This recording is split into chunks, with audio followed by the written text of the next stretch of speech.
Pull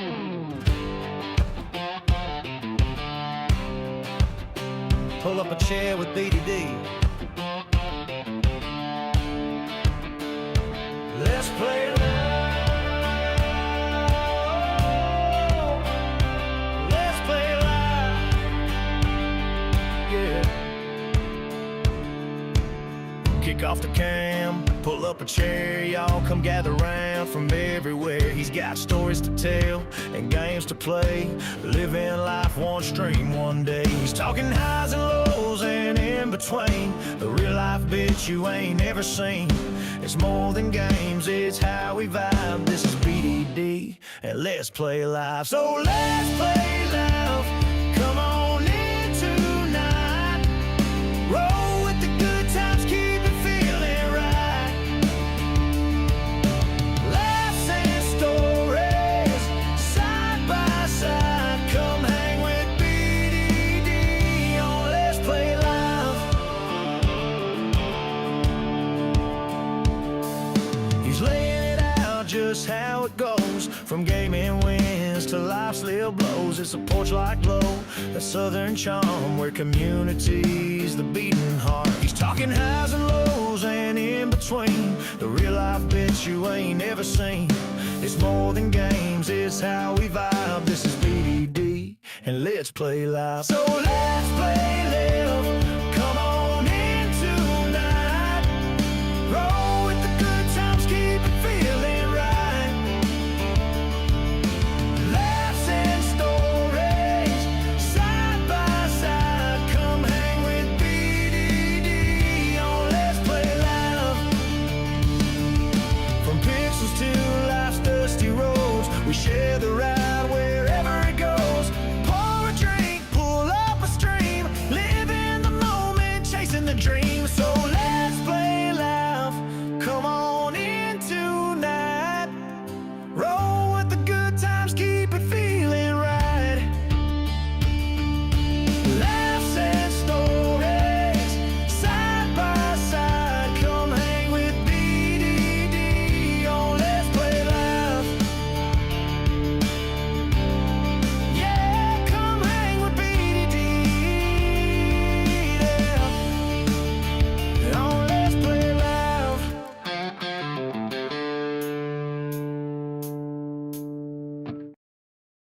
How's it going, everybody? Welcome to the channel. This is Big Day Dave, and this is another live stream here on the Mechet. How's it going? Hope everybody's having a fantastic day so far. Holy smokes, I am so tired right now. Should call me Exhausted Daddy Dave. It is my daughter's official 2-year birthday, and we went all out. We went all out for her birthday this year. We ended up going down to Tampa. We were there all day, and yeah, exhausted. I am in this kind of weird zone where I'm so exhausted that I can't do something productive, but I am too stupid to go to bed. So needless to say, it is a very odd spot to be in, but figured to hop on here and actually get some stuff done. Get some stuff done around the farm, I guess is a good way to put it. So, hope everybody's having a fantastic one so far. I see ISG with this stream snipe. Says, y'all too slow for the snipe. Yeah, this was an impromptu stream. So, actually quite shockingly, somebody like Jonah or any of the regulars really didn't have an opportunity to really kind of stake out the claim on that stream snipe. Let's see. Hope you're having a fantastic one there, ISG. We got Jody. How's it going, Jody? Hope you're having a great one as well. Says hi. ISG says, how's it going to Jody? Jody responds. Let's see. Ken, how you doing? Hope you're having a great one as well. Says good morning, afternoon, or evening to everyone. ISG says, you not doing another live stream after tonight. Will T cursed you last night. Oh, no. What did he do? What did he do? Jody says, happy birthday to her. Thank you so much, bud. Greatly appreciate it. She just turned 2 today. My baby is 2 years old. So yeah, we went down to Tampa. We ended up taking her to a little theme park down there in Tampa. And yeah, they are exhausted. I am exhausted. The missus is exhausted. let's just say it's a boatload of exhausted going on in this household right now. Let's see. Let's go ahead and get this thing kicked on the actual game itself. Let's continue that. Let's see. Luke Marshall, how's it going? Hope you're having a fantastic one so far. Let's see. She says, well, you know, he contacted Giants and requested another 60 maps to be released in a matter of days. How dare he? I'm going to have a scolding with him. Well, you know what, though? I'm going to regret saying this, but it's been rather quiet here the past couple of days on the Mod Hub. Not a whole lot's been going on, so not 100% sure if that's going to be a good thing or a bad thing, but it has given me the opportunity to branch out and do some other things. Or at least what he wouldn't admit to. Oh, man. Yeah, that's true. That's true. Let's go ahead and kick this stream on and get this going. Pick up right where we left off here. We were picking up all this grass out in the middle of the fields here. I think we got like 3 total fields here on Mechet, and really I'm kind of pilfering from the cow pasture to be able to get some extra grass as well. But we're turning this all into hay so we can at least have something to give to the cows, because this is the only animals that we start out with on this map is cows. So once I can start producing that, I've got I think it's the realistic animal mod, to where if you don't give them a certain percentage of productivity or the feed quantity, whatever the case may be, like if I take a look here, you can see, well, it helps if I had there we go. You can see these percentages here: 100% for TMR, 85 for silage, 75 for hay. I have to, at minimum, get, I think, 70% in order for the cows not to be sick or to be, quote unquote, killed off kind of thing. So, whoops. As long as I give them that 70% buffer, which will cover with hay, they'll be good to go. I want them to be able to be full, like 100% productivity and all that stuff, but 70 is that minimum threshold I believe I have it set to. So at that point, we just need to collect and go. Let's see, who all else we got here in the chat? I see a whole bunch of stuff moving along. Let's see. Jody says, sent flow state for 200. I don't know what that means. What is that? I'm confused. Sent flow state for 200 joules. I don't know what that means, but Jody, thank you. I appreciate it. I saw that pop up yesterday in the stream the other night, so I have no idea what it is, and I need to do a bit more research to figure out what these flow state joules thingamabobbies. It's something new. At least I hope it is. I'm always exhausted one way or another. I tell you what, man, join the club. I told you, man. Let's see. Luke says, how's everyone doing today? Doing fantastic there, Luke. Hope you're having a great one so far. Good to see you, BD. Good to see you too, Luke. But yeah, no. So we ended up going out to, there's a theme park in Tampa called Busch Gardens. And it's like a kind of a mixture of a zoo / theme park kind of thing, and they got like these little kiddie areas. So my eldest daughter's 4 years old, my youngest is 2, and today is my youngest daughter's birthday. So we ended up taking them both down to Busch Gardens and spent the entire, they opened at 10, so spent from 10 until about 3 just down there. And needless to say, we hadn't even left the parking lot when my eldest daughter fell asleep in the car. Like, she was just flat out exhausted. Now, the cool thing about Busch Gardens is that, like I said, it's kind of a zoo, and it's kind of like African wildlife themed. So you're seeing lions, you're seeing giraffes and elephants and like all sorts of stuff. You do see some like more native creatures like alligators. Like, they've got some pretty big gators there. But it's mainly like those are like the big draws, or the stuff that you'd see over in like over in Africa and stuff like that. It's a pretty cool little place. But You know, you first walk in, you're seeing all sorts of stuff. About the only thing I don't think you would see naturally there in Africa are things like the stuff that are more native here in this state, and like penguins and flamingos. They have those as well.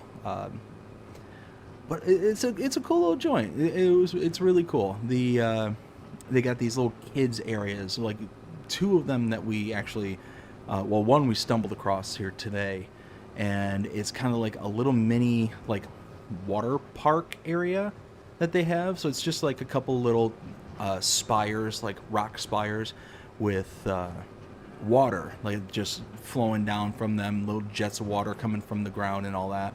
So the kids went and running around there, but surrounding it is this massive, like 4 or 5 story, like structure for the kids to go up and down, run around and play on. It's like basically, like, think of the most elaborate rope obstacle course you can get made for kids, and that's basically what it is. So my eldest went on that. My youngest, is my responsibility to kind of distract her from wanting to go up there because she's too small, like significantly too small and too uncoordinated. So it's just one of those like, not. It's not like she could have fallen or anything. I mean, I guess she could have fallen down like stairs and stuff, but it's all enclosed. It's all in like netted. So even though it's like multiple stories tall, it's surrounded by like nets that kids can't get out of. It would be impossible. So yeah, my eldest, she ran up and down like a crazy person. She loved it. My youngest, I ended up taking her to like the small kids area, and turns out that she got a little traumatized. So I gotta set this up for you. All right. So in this small kids area, they've got like a bunch of little things that you can like beat around. Like you can, they got like bells with little hammers and stuff that you can hit against and make noise. They've got little wall clackies and like all sorts of stuff, just all on one side. And then on the other side, there's this little tower, and it's maybe about 2.5 of me tall. So maybe 12 to 15 feet tall is, you know, rough math. Well, at the very top of it, there's like a platform, because it's multiple stories and it's meant for kids to just kind of climb up these multiple steps. Not like real steps, but just like kind of jungle gym steps. And as they're climbing up, they get to this large platform at the very top. Well, I didn't realize this at the moment, but my daughter, my youngest, she goes climbing up there and she's wandering around. And then all of a sudden, she just starts screaming like something has either attacked her, has terrified her, whatever the case may be. And I go booking it up there because she's just like kind of standing there freaking out. And I get up there, I climb up, and that's when I realized that that top platform is actually overlooking one of the animal pens. Well, right on the other side of the wall, maybe not even 2 or 3 feet from her, is a giant anteater, you know, with big long nose and the whole 9 yards. And my daughter must have seen this thing, and it freaked her out. Oh my goodness, she was just screaming. You would think that the anteater had like come and like touched her or something, but I mean, there was no way for it to get to her. It was separating her. Like the platform that she was on was all encased with like meshing and wiring and stuff. So there's that. There was at least a foot to, well, maybe about 2 foot gap between the meshing that she's in and then more meshing that the animal is in. Oh, that didn't matter. That did not matter. That poor little girl, she was losing it. And to her, I'm sure it was like an alien just came walking by and is only a few feet from her, and Daddy's nowhere around. Daddy's down on the ground.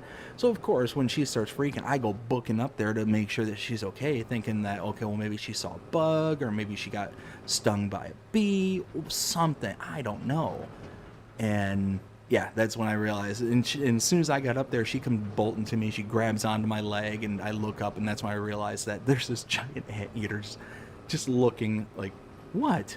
What'd I do? So needless to say, that was pretty funny. I got a pretty good kick out of that. Let's see. Where was I? Ken says, good to see new breed of milking cows. Yes, that's the cool thing about this map is you get to get those couple of little tweaks in there. ISG says, dang, it's been like 20 years since I've been to that park. Right? It's a cool park, man. It's pretty legit. And then we've got Jay Dunn. How you doing, Jay Dunn? Hope you're having a fantastic one so far. Says, hi, BDD. Hi, Jay. Let's see.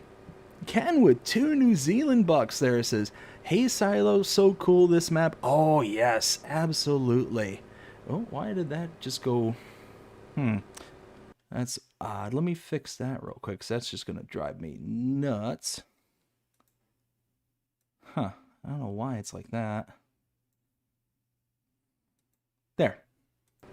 Close enough. All right. All right. Well, I appreciate the $2 and or 2 New Zealand bucks. I don't know what they're referred to in New Zealand, but whatever their amount of currency is, I do greatly appreciate that. Put that towards the kiddos. Luke with a $20 super. Is that a super chat, super sticker? I don't know. It's super chat with nothing in it. Luke, thank you so much. Luke, greatly appreciate that. Thank you. I'll kick that towards getting the kiddo another present. I mean, not like she needs any more gifts. Oh my goodness. So we have very interesting family dynamic. Not to get like too into the personal, but essentially we've had to do like 3 separate birthday parties for my daughter, and that's basically how it's going to be for the next, who knows how long. The family doesn't get along with it's my mother-in-law, my wife's mother, and meaning that because they all don't get along, we have to do like separate engagements and all that stuff. So my wife's brother and sisters will all come out. We'll do a party with them, then we'll do another party with like I don't even like to call her grandparent, but I mean biologically that's what she is. And then today we end up doing an actual birthday kind of thing, and everybody comes around, brings around a whole bunch of gifts. And like I said, my kid ended up getting so many toys this go around, because not only did my mother-in-law, who we're only just kind of starting to talk to again, not only did she come around, but my wife's father, my father-in-law, no, they're not together, and we don't have any issues with him, but he ended up coming around for that part of the party as well, and they ended up bringing so much stuff. The grandparents ended up bringing a whole bunch of like toys and clothes, and these kids, oh my goodness, like, and what amazes me is I'm 42 years old, right? I'm 42 years old. Looking at toys that I remember from when I was a kid versus the toys that kids have now, night and day difference. Like, holy smokes. So perfect example is my daughter, for her birthday, got this little, it's like a little cactus, but it's like almost like a plushie toy. But you push a button on this cactus and it will sit there and like has a microphone, and it listens to the noises inside the room, and it'll basically turn your voice into chipmunk mode, and it'll sit there and dance, and you can push a button and it will actually like just start dancing to music, and it'll just sit there and either just dance, or it'll just continue to listen to your voice and just kind of dance to the music while listening to your voice, or it'll record your voice and then just play it back over and over. It's a silly little toy, but again, more trauma for my daughter. First time turned it on and flipped it on for her, and I made a noise because I made a noise to show her how it worked, but not realizing that it was probably turned on its loudest setting.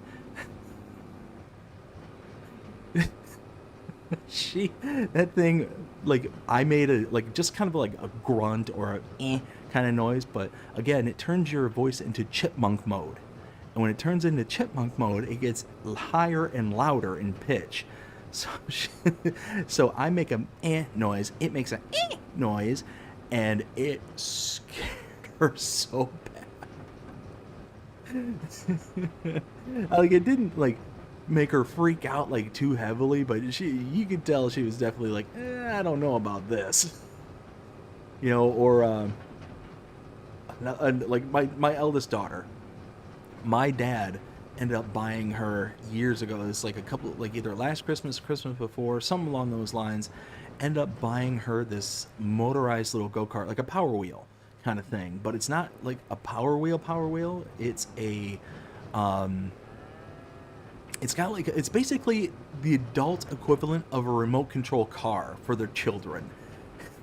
It's the wildest thing.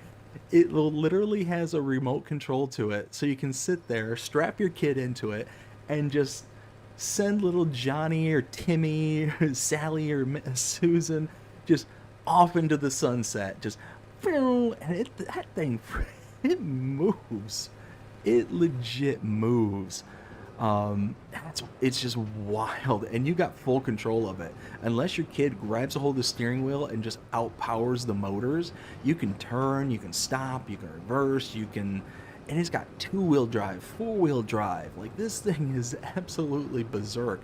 Like, I'm convinced this thing can climb a small mountain, which to a kid is just a large hill, but I mean, it's just absolutely wild. The toys that we're getting, like, people, you know, will bring them over gifts for birthdays and stuff like that, and it's like, I don't even know. And then I sit there and think, it's like, man, if I would have, like, put half the energy into, like, think of these silly little kids toys as to say anything else that I do in my life, I could probably be a rich man right now, because there's just some off the wall crazy stuff out there.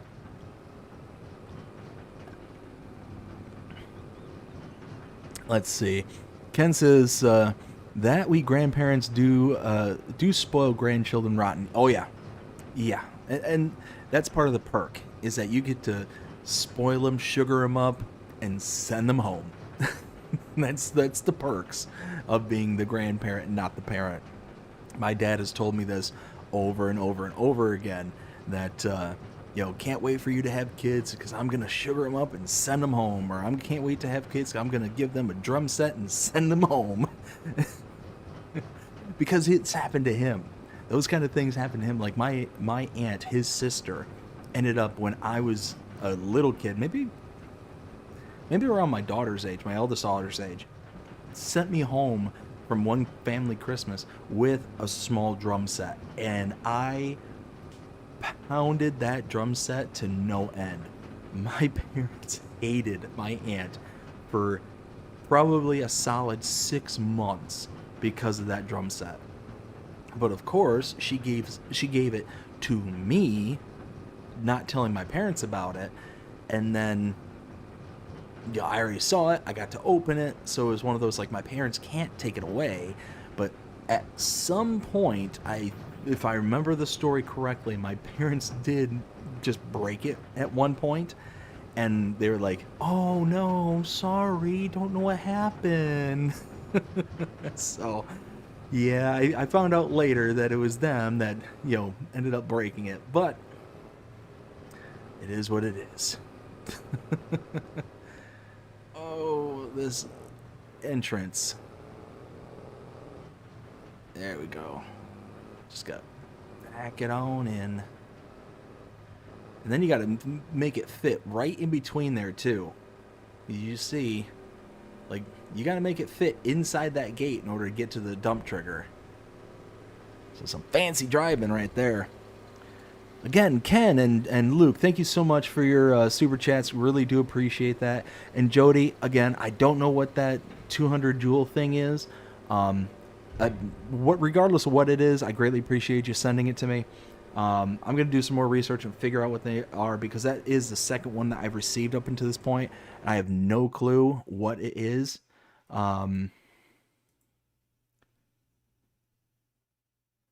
Yeah, no clue. No clue whatsoever, but regardless, I do appreciate it greatly. Whoa. Is this production full?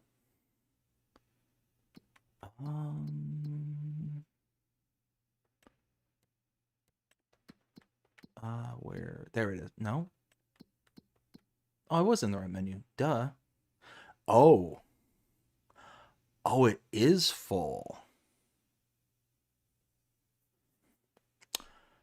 Well, that's a problem.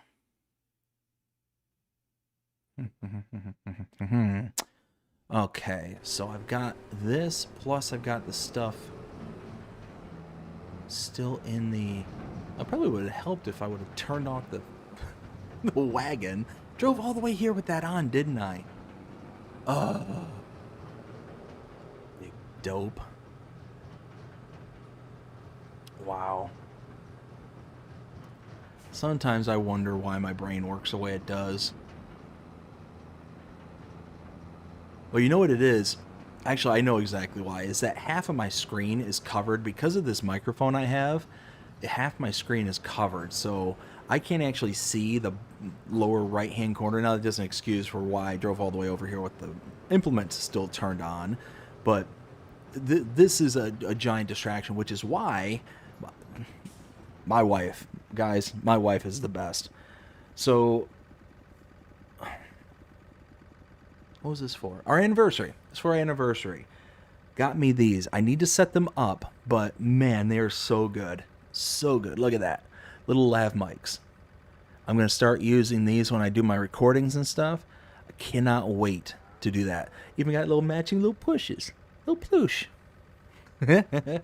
So, gonna be setting those up. Gonna be using those here soon, and want to check the sound quality. I want to get them all set up. I want to get them working with my Stream Deck, so I'm able to pause that portion of the microphones and all that.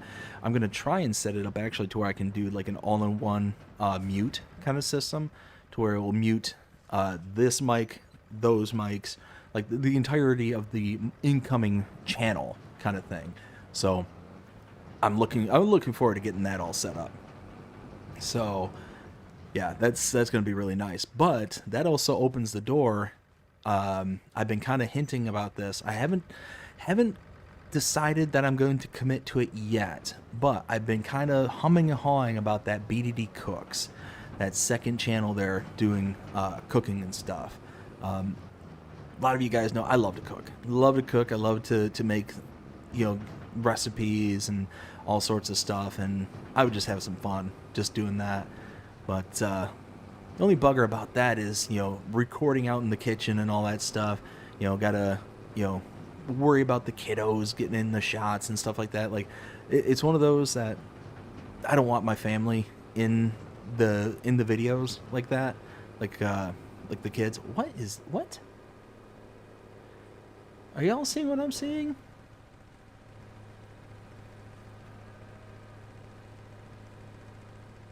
There it goes.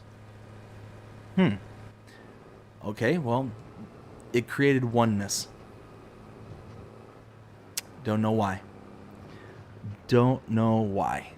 But no, I think that would be a lot of fun, but I could see it causing like a lot of editing and stuff, because I don't want the kids necessarily in the shots or anything like that. So it's just one of those, like, do I set it up and then have to go through and do massive amounts of editing work and stuff like that to make sure that they're not in the shots? I don't care if like their voices are picked up, or like kind of, things in the background, whatever. That is what it is. I can't, like, if I were to do something like that, I couldn't control everything that would be in the back, because it would be in the family room, because our kitchen and living room are all one massive room. It's like a open concept kind of house. So there's no way to kind of segregate out the main kind of family room from the kitchen. So it'd be one of those. I'm just kind of thinking. Let's see. Ken says overdosing grandkids with sugar is a luxury for me. My mother did it to me, so I pass it on to my eldest daughter and her kids' family tradition. Isn't that the truth? Oh my goodness. ISG says the cow just wanted to be one with the turf. That cow created oneness. I've got 8,000 liters here. I'm just gonna dump this, I guess.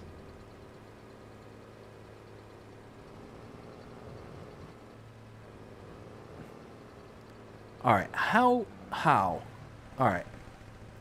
All that was about, this much in the trailer, but it's this much on the floor. Make that make sense to me. That looks massive compared to that trailer. Like, look at this. Look. Like, make that make sense to me. Anybody, please make that make sense. All right, so I need to get... I need to get the hay that is made so far.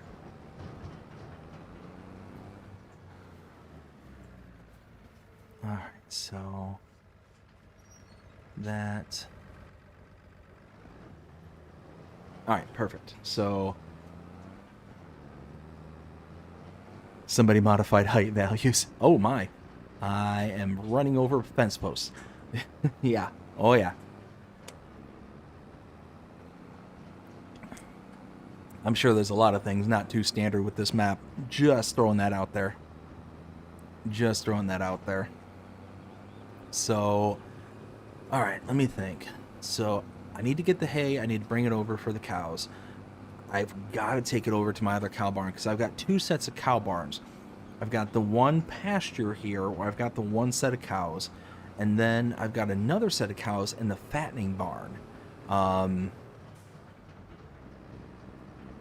Then, wait a minute. Wait.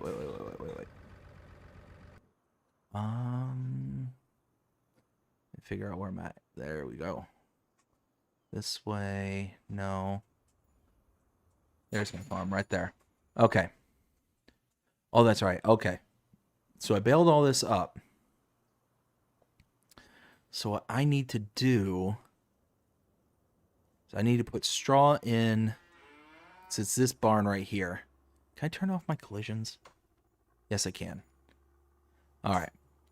So it's this barn here.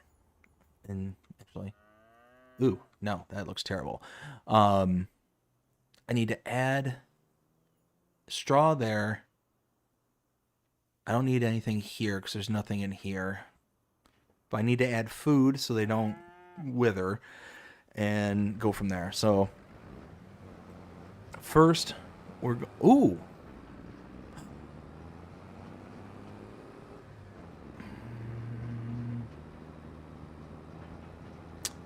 Let me think about this.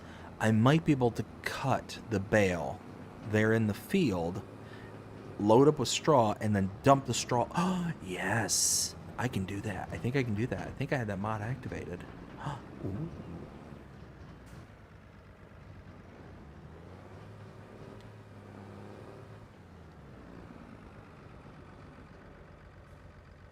And you all say I'm a bad driver.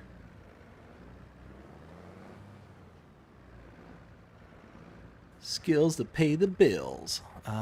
Hey, 7,000 liters almost. Nice. All right, so we'll put like 35.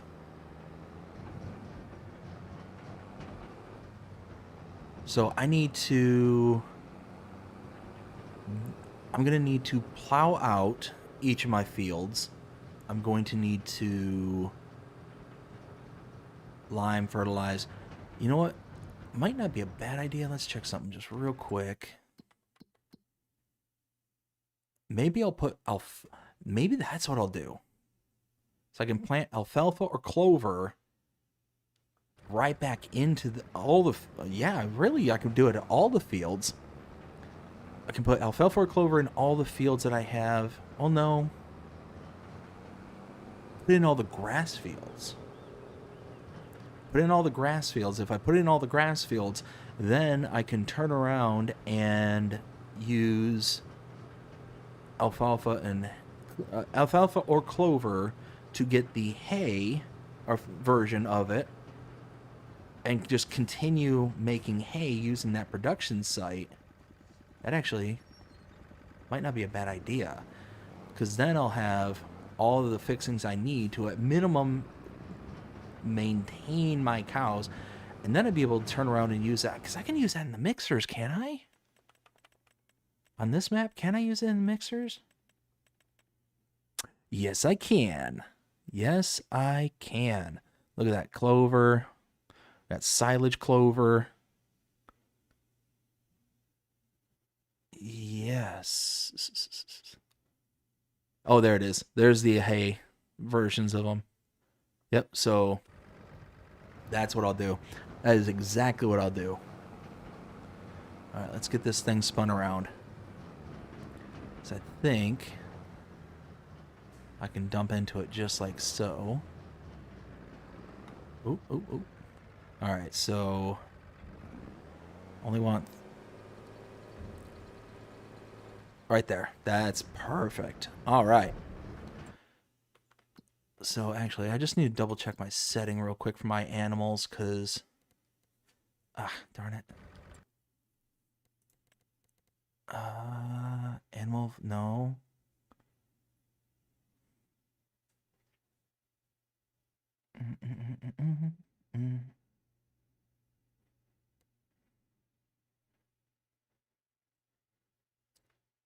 Where?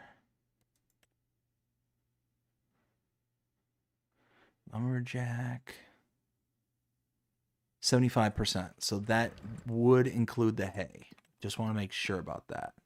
75. Perfect. So the hay at minimum will cover and keep them from dying off. So that's perfect.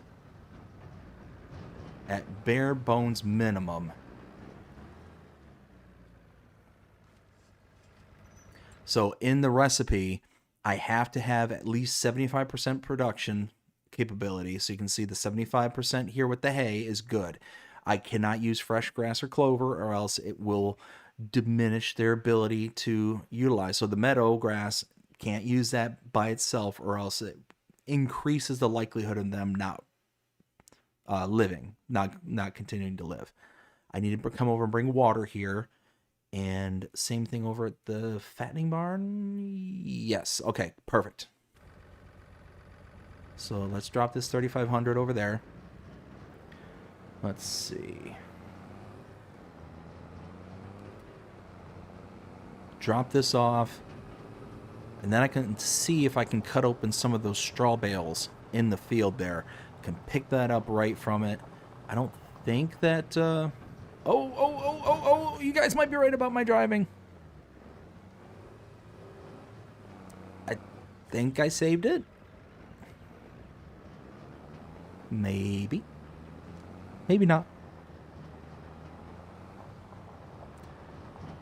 But, what was I saying before I got rudely interrupted and sideswiped by the immovable pile of crap? I can cut up a couple of those bales right there. Let's see, I don't think my pasture needs those. Where I'll need it is I'll need it for this barn here, these two barns there. Then I'll need to have something over here to lift the extra bales up in the loft. But man, money is getting tight. So I'm going to have to start doing some contracts. Alright, so... fattening, yes. Perfect.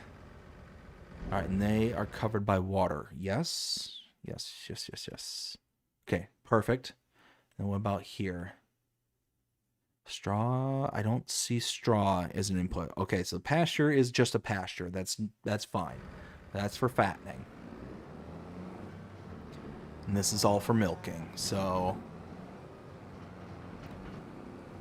I'm going to try this. I'm going to see if I have the ability to cut open these bales, get the straw loose, then I can just pick it up with the wagon here and then just drop it off. Ooh, that'll work. I think that works. I got all the grass here, didn't I? Pretty sure I did. Okay. Here, we'll get this one right here.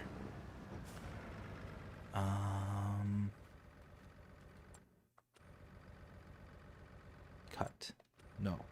Cut. No. No.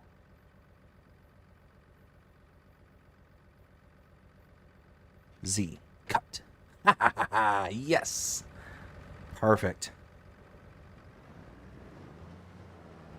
So now that's loose. Zip.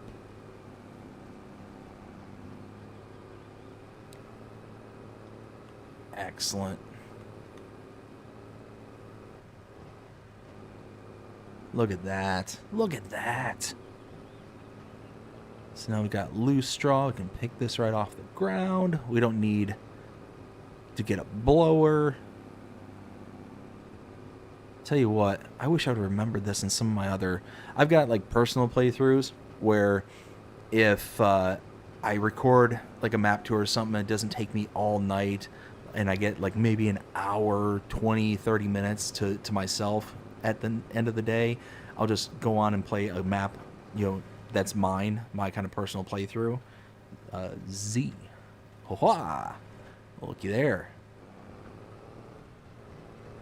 And I was literally doing something very similar to this, and I ended up buying or leasing out a blower to be able to blow it into my cow barn. Just exactly what I'm doing basically here. And yeah, I don't have to do that. Alright, so let me pick up the rest of this bale, and then I'll check out the chat there, because I see it's moving along. I'll catch up to what you all are saying. Alright, so once we get this... Alright. So we've got... What do we got going on over here? We've got...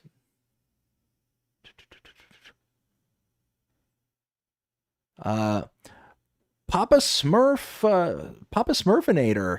Yes, it's modified height. I agree, ISG. How you doing, Papa Smurf? Hope you're having a fantastic one so far.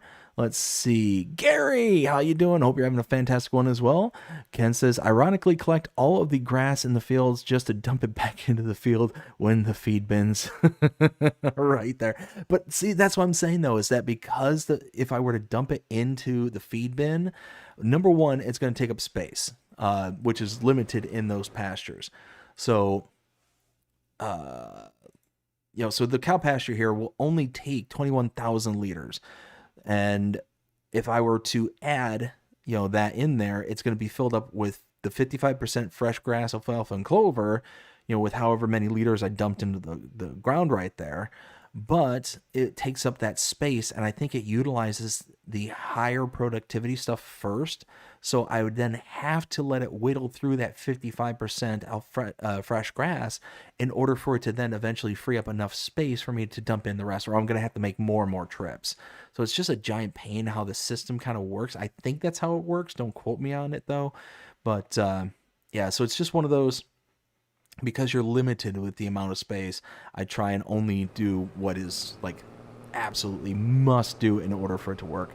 Luke says, since you invite on Discord, all right, bud, I'll take a look at that. Let's see, Swamp Rat, how's it going? Hope you're having a fantastic one. Says, what's going on, BDD? Oh man, so I am exhausted. I know it sounds like I'm really punchy right now, but I'm actually like legit just exhausted. And as I said earlier in the stream, I'm too tired to get motivated and do something that's, see, like that popped up right there. That's actually a perfect example. So at the fattening barn, they're at 5% risk of being lost because of the missing of straw. I don't have straw in there. The other one was at 15% because I don't have water in that pasture. So because I don't have the pasture all filled up with water, they're at a 15% risk. So I need to get that fixed. But anyways, I was saying earlier, I'm too exhausted to do something like productive around the house, but I'm too dumb to go to bed. So one of those I decided to hop on, just kind of impromptu, and do a stream, and figured I would hang out with you all. The kiddos finally went to bed after the long, hard day of running around playing for my youngest's birthday, and yeah, so ended up just deciding to hop on and do this. I was really contemplating if I was going to come on and do a stream, if I was going to be too tired for that, or if I was just going to, maybe kick on in my personal play and see if I get tired eventually, kind of thing. But I'm like, you know what? I'll come on and do a regular stream and just hang out, and I can cut it off whenever, I start going from punchy to, I've got straw right there, and it's in a really awkward place. Oh, I got it. There it is. 1,500. So each one of these are 5,000 liters. Alright, let's do that. Nope. Let's do that. Nope, nope. Button. I've got a button. There we go. So every single one of these I can pick up and utilize in the barns. Actually, before I get too excited about how much I got here, the fattening barn takes 8,200 liters. The main dairy barn doesn't tell me how much it takes. It's because I have no animals in there, so it's not populating it, darn it. The pasture takes none, so you know what? I'm going to risk it. I don't want to cut open a whole bunch of bales and then have a bunch of leftover straw, but I don't know. I'm gonna risk it because I don't want to have to make multiple trips either. But it's just those two barns, so... Actually, no, it's 3. It's the calf barn, too. I've got to fill that on. Yeah, I got to fill that up, too. Oof. Alright, well, let's go over there. Let's just be safe. Let's just be safe. Let's see. Calville, how you doing? Hope you're having a fantastic night so far. Says good evening. Good evening to Calville. Let's go back to that. Alright, so...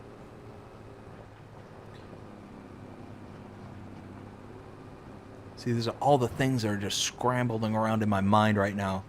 Putting all the straw that I can. Let's see, can I just dump it right here? Can I use the food trigger maybe?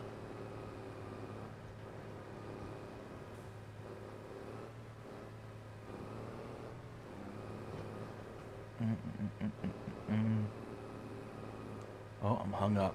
Darn it.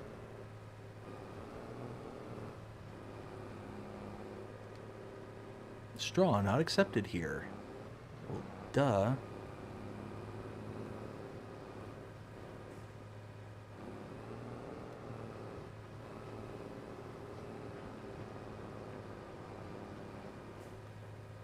Oh, man. Can I... Is this a gate? This is a gate. Okay. Ooh, do I have the skill? You know what? Hold on.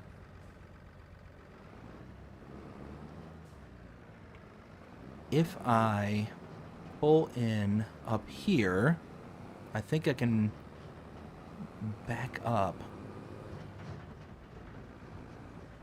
Okay, so yeah, I'll have to close the gate.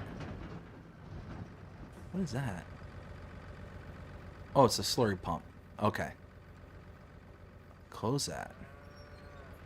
Now, can I do something like this?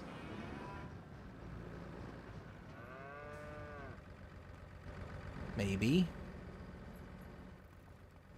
Oh, hey, let me go. Alright. Oh, darn it, come on. Come on. Yes, yes. Look at me go. Look at me go. Let's see. Ken says, use your water distributor mod to fill the cow. Oh, Ken. Ken. That's a great idea. How much is that compared to... Is it tools? No, it's containers, isn't it?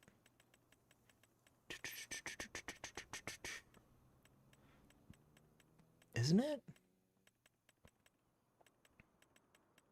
It's silos. That's where it is. It's under silos.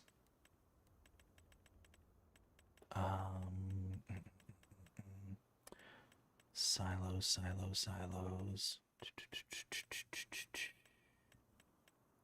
Isn't it under silos? Got all these ridiculous things. Or wait. Silo extensions? Ah, there it is. $5,000. Oh, yeah. Yeah. Ken, you are a genius. Genius. Cannot be played. Wait, what? What do you mean cannot be placed here? What? Why can't it be placed here?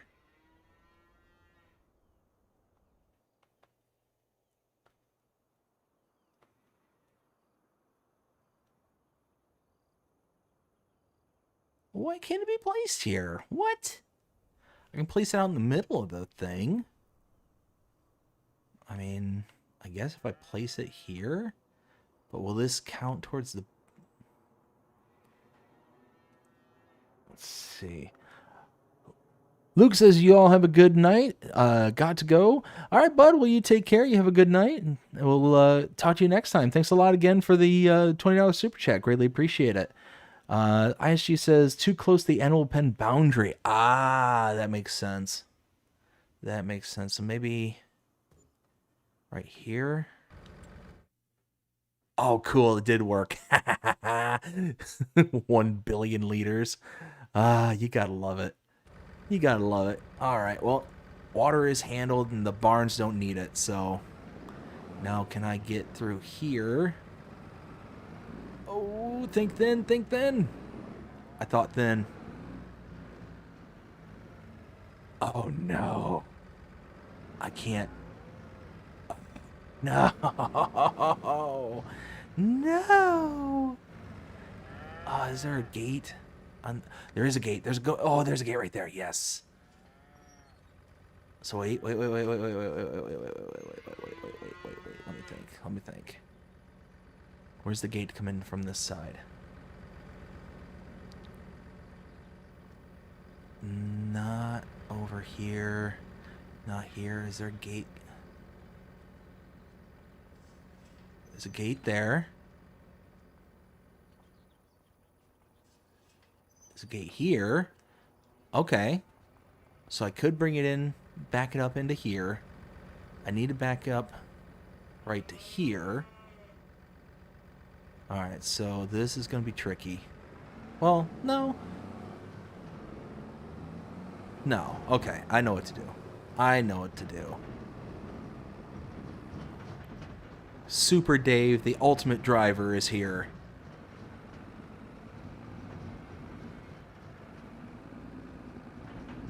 The ultimate farming simulator driver has never crashed in his entire life. He'll only run over 3 of his 5 cows that are in this barn. Dun, dun, dun, dun, dun. Open. Close.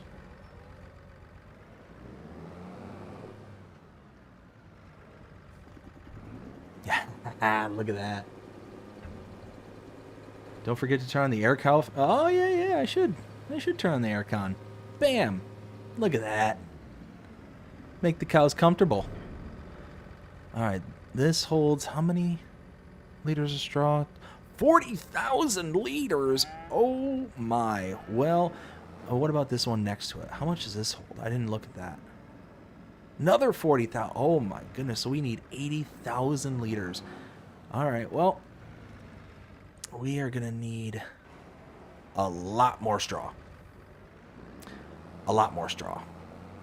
So each bale is 5,000 liters. So how many bales do we have on this one? I'd see 1, 2, 3, maybe 5 dots in total.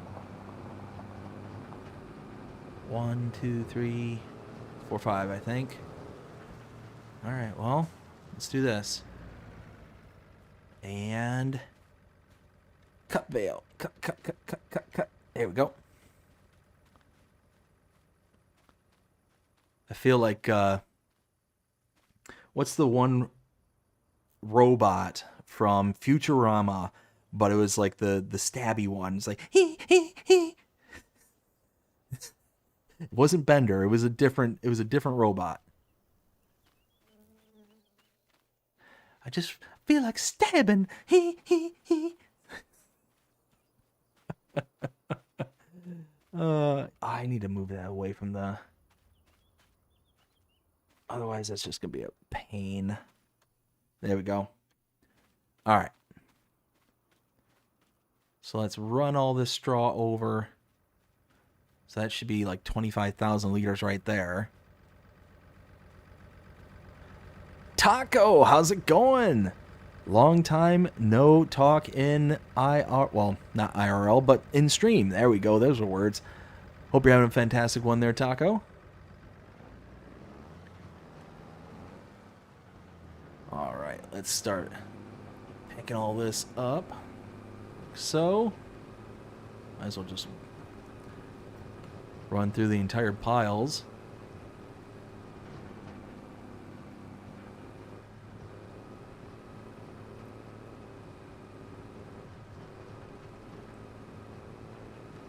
As my forage wagon is just chomping down all this straw.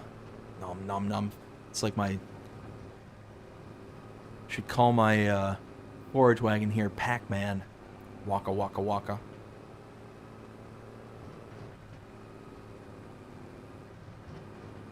There we go.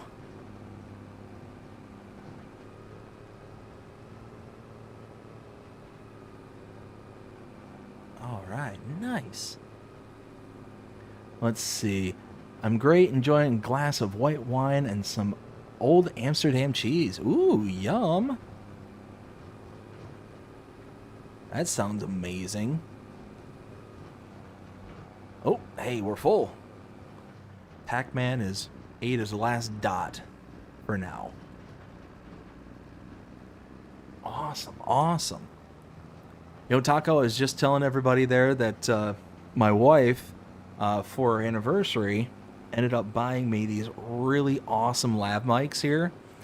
And I'm kicking around the idea of making that new channel, BDD Cooks. So I've been kicking that around. I've been saying that for a while, that, oh, you know, I would love to make it, love to make the channel and all that stuff. But there's some logistical issues I'm kind of trying to suss out in my own brain. And also some feet dragging, I'll be honest. There's some feet dragging going on. One of those, you know, new ventures and all that stuff. There we go.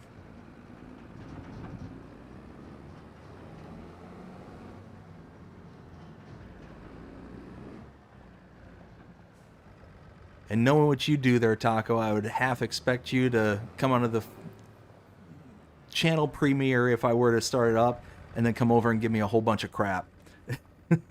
That's not how you do it. What are you doing? Oh my goodness, that's trash.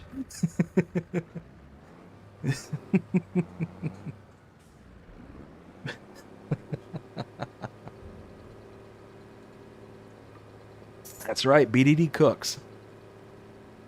That's what I'm considering making the second channel. Let's see. I tell you what, that actually worked out really nicely. I'm actually really glad I thought of this. I can just chop this full of straw. Close that. Don't want any of the cows to run off.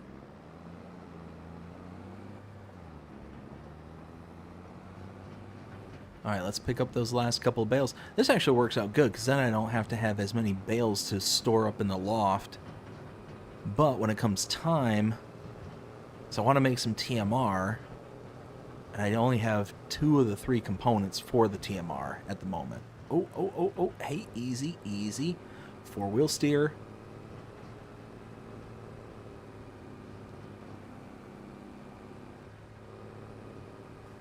All right, cool.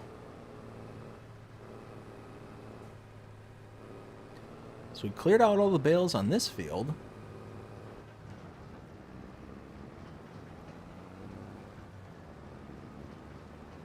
Whatever tips, recipes, or techniques you need or want, I'm here. Dude, that's awesome. I appreciate that. Yeah, it's just one of those that I love to cook. Like, I'm just a home cook kind of thing. I'm certainly not a professional or anything like that. So it's just one of those that I like to kind of cook for at home, cook for the family. So it's just one of those that I've always kind of considered making a second channel, and that really kind of opens the door to do it. It's not like I can sit there and just strap this behemoth of a microphone in front of me, you know, and cook at the same time. So I don't know. It's just one of those, been something I've been kicking around for a very, very long time, is to create a second channel to do that with. But again, it's like between the feet dragging and the kind of technical aspects. Like I said, my biggest thing is that I don't necessarily want to have my children's face captured in the channel or anything like that. So the kitchen obviously is in the main portion of the house. So there's nothing I'd be able to do about them coming in and out of frame or anything like that. And I wouldn't want to prevent them anyways. I wouldn't want to set up a recording to where I'd have to worry about them not being able to have access to the house or anything like that. So it's just one of those where it would create a lot of editing potentially to be able to put out like a single recipe, because they could come in and out of frame who knows how many times. So just kind of like those kind of things that I'm thinking of and kind of worrying about kind of thing, you know? So, and I think I'm kind of more or less using that as like the excuse kind of thing. I don't know. Because again, it's one of those, do I want to start up the second channel when I'm already as busy as I already am? Like, again, between the feet dragging and the excuses, haven't decided yet. Haven't fully committed.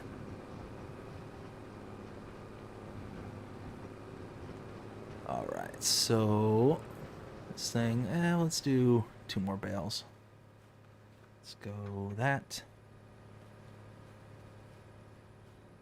What was that? Oh, my dog is having a dream.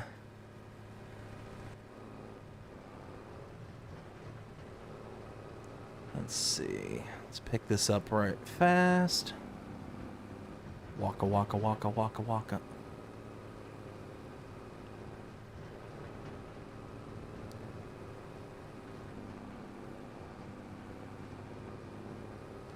Okay.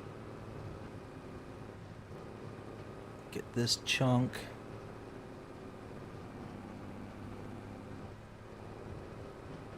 And full. Perfect.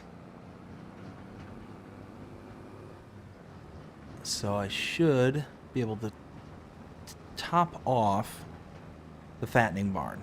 That should be able to be filled with this run. Then we've got the other barn. That's going to require 40,000 liters. And a little bit more fancy driving.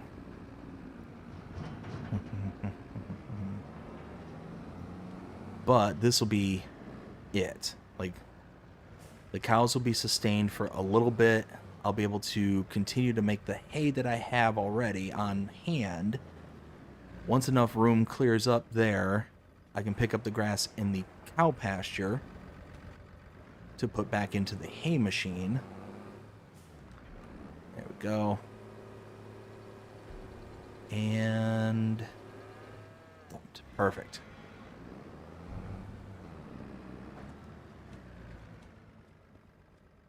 All right, 40,000. Perfect. So now let's run this around the back side. think... Did I leave everything open? I did leave everything open. I'm so smart. I am so smart. I am so smart. SMRT.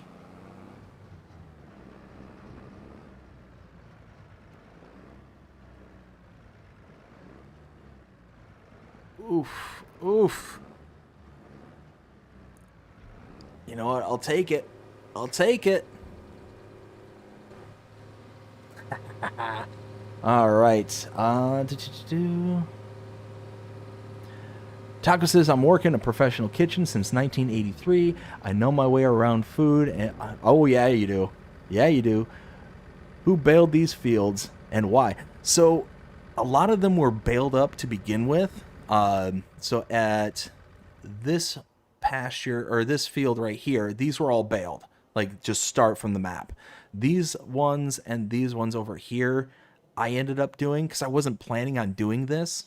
And then it just kind of dawned on me, well, instead of getting a straw blower to blow the bales in, I might as well just kind of do it this way. So, oof, there's a gate right there. I wasn't paying attention. Come on, power. Jeremy Clarkson School of Driving. Haha. So that's kind of how this all played out. All right, so let's go grab the rest of the... Actually, how many... 18. So that's what? 22,000? 22,000 liters? So you need 4 bales? Well, we also had the partial one that's already open, so we're gonna have to see how much is left on that cut up bale already.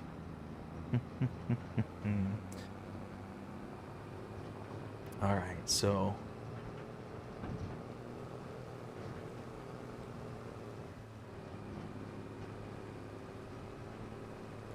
it's already got almost 3,000 liters. I don't think it's a full 5,000, is it? I thought I already touched this one already.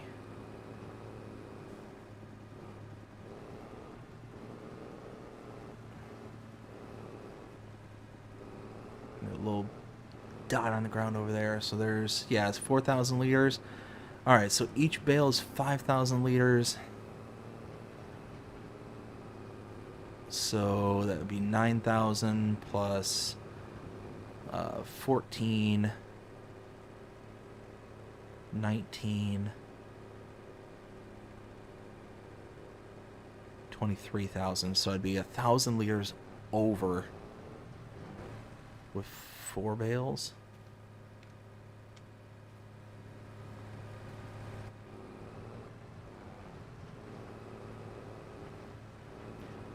No, it doesn't take bales, unfortunately.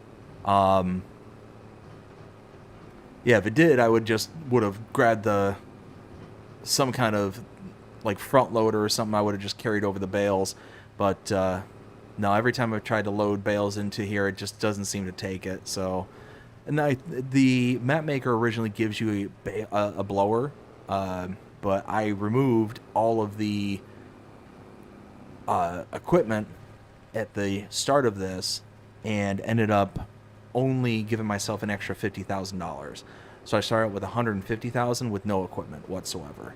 The only thing I own is this tractor.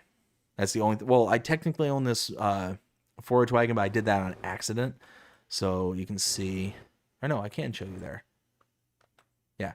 So I own the forage wagon and this tractor here, and this for some reason shows up here as well.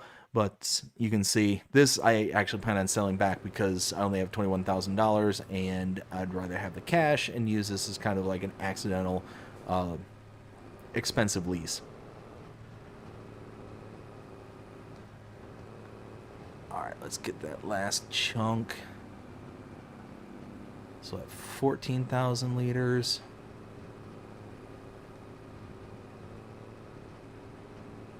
There we go. Then 19 with this one. Bam, bam.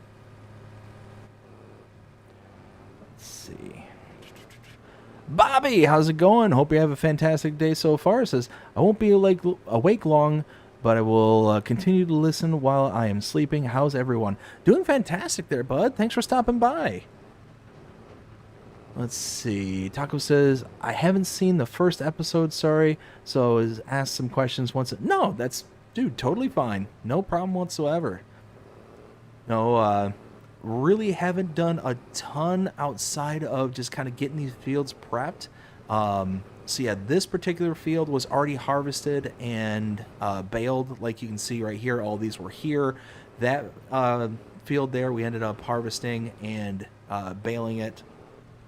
But again, I wasn't planning on doing this, and it just kind of dawned on me that I forgot I had a mod installed that allows you to cut the bales so you can turn it loose like automatically. You don't have to have a blower. And while I have this wagon, I figured, well, I can pick it up off the ground and just dump it into the cow barns rather than going and getting a blower.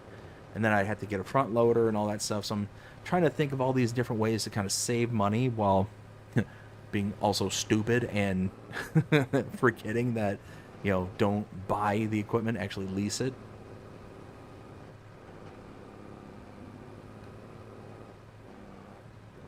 Ay, ay, ay. Oh, but this thing only takes 23,000. All right, so we're gonna have to get an extra 1,000 from here, plus we're gonna have 1,000 left over. So we're gonna have to put that 1,000 somewhere. Probably gonna have to throw it in the barn over there or something off to the side. You know what? Let me ask you all this: who here knows? Too bad Will's not on. He'd probably know. Can you put straw into a bunker silo and it convert to chaff? I don't think it will. Oh, I need to go around back. That's where I need to go. I'm not sure. I'm not sure, because if I can... Ooh, that actually might not be a bad idea. If that does work. It does. Bobby, you're doing all right considering. Considering what, if you don't mind me asking? So if it'll take straw, maybe I'll load up a few more bales and I'll just use that bunker silo right there and unload it into the bunker. That might be a good idea, because then I can have... Oh, come on. There we go. Oh, oh, oh. Come on. Get it. Get it. There we go. All right. Taco says, are the yellow dots on the mini map the bales? What mod is that? Show bales on map. So it is the bales that are on the map. For PC and Mac players only, it is called, if I remember correctly, let me look on the website. I cannot remember what it's named.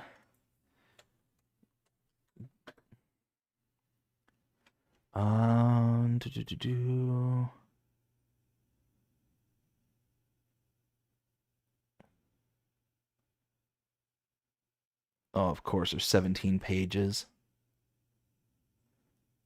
I cannot stand their search engine on their website. It is so terrible. I think it's like locate bales or something.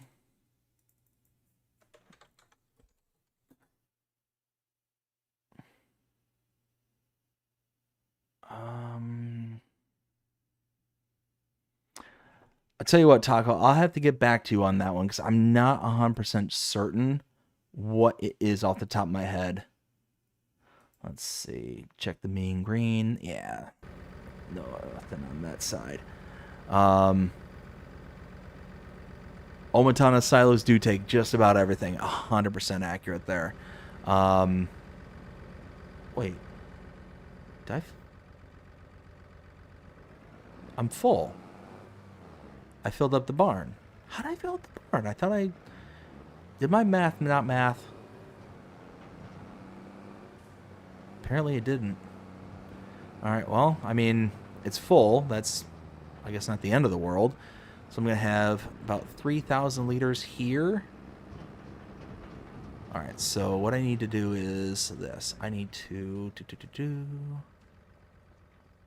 close that door, close this door, and now this door. Bam. All right. So let's go pick up the rest of that. I'll just pick up the rest of that, and then we'll see if it actually indeed works. Because if it works, I might take all the bales off of that field right there in front of me. Not the remainder. Well, we'll see how many bales are in total here. We'll see how many actually like exist on the map.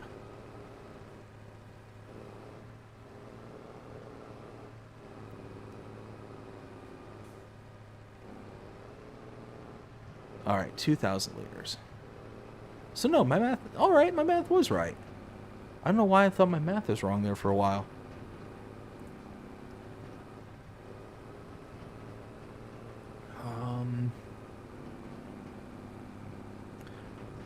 Let's see. Where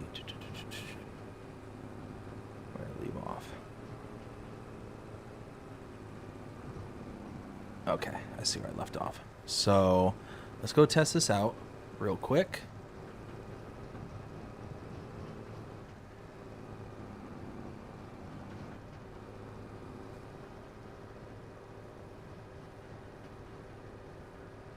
So got this built-in bunker right here.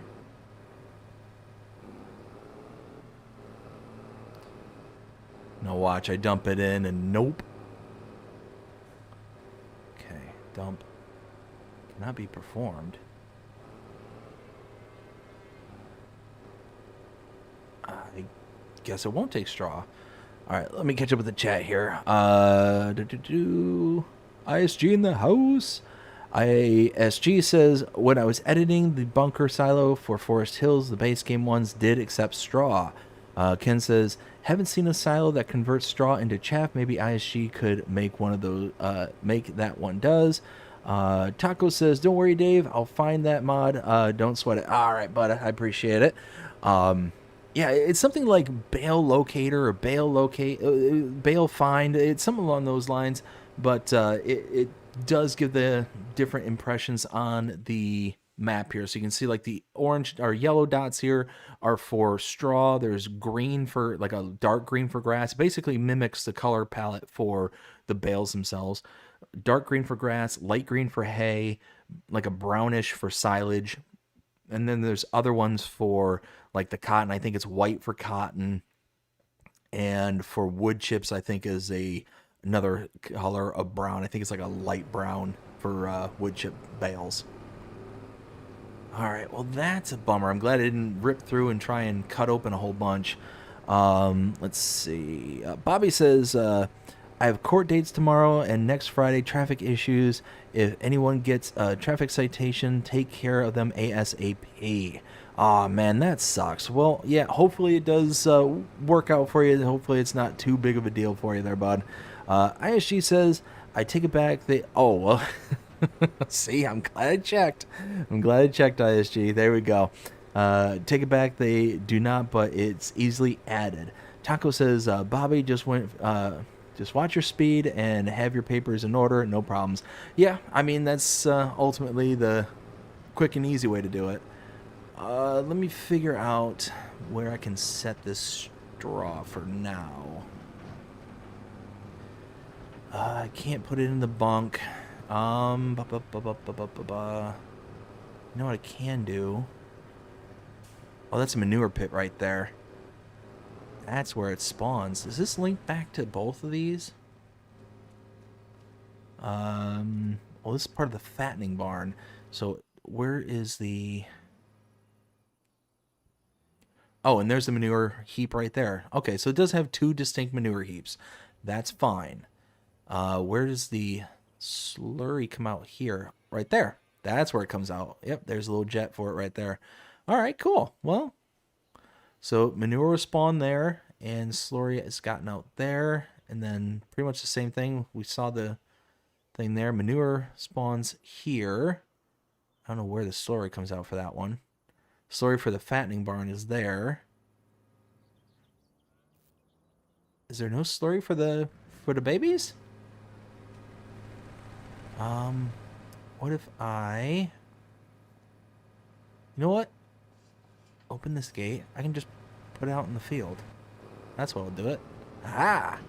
Aha! Ha ha ha! Get out of here, pigs! I don't like you pigs.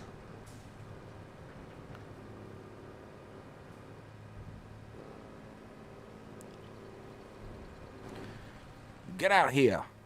Get. Don't let me catch you. I'll make bacon. Ooh, bacon sounds good right now. Bacon. Oh.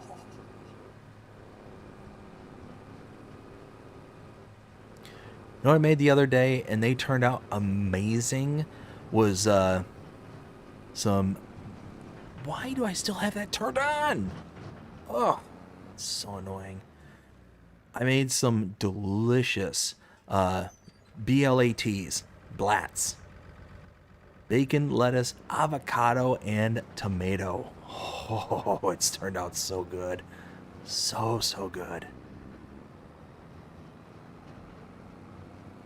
I ended up getting my my real nice cast iron pan, threw that up on the stove, let that get kind of ripping hot. I took some mayo and I coated the bread, threw that down in the pan first, let it toast up real nice and good, got a whole bunch of that all cooked off. And then after I did that, whoa, hey, what the? All right, number one, when driving, turn off four-wheel steer. That's number one. Number two, I still don't admit that I'm a bad driver. Number three, oh, look, a squirrel. All right, so I need to return this. I need to get those bales off the field. The cows are 100% handled now. Cows, they don't need to worry about nothing. I could eventually invest in some sheep.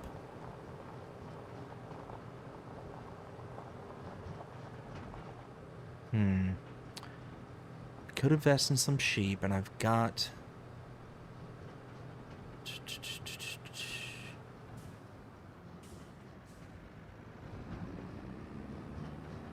Alright, so if I sell this off, what am I going to get for it? That's going to be the question.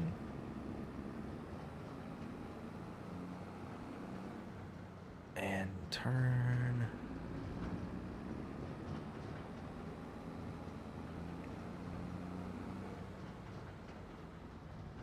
Okay. If I sell this off, what do I get? 40,000, that's before repair and repaint.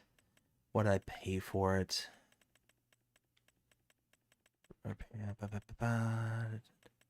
46. Okay, so what do I get? You always make a little bit extra money when you repair and repaint. So I paid 3,530. 44. So I made a little bit extra, like about $1,000 back on top of it. So really, at the end of the day, it's going to cost me about 40. Yeah. So, all right. So that's good. That's done. Do I have a gas? Do I have gas somewhere? There's a gas station right there. But do I have any at my farm anywhere? Anywhere? Bueller? No? Okay, well, let's go and fill this thing up.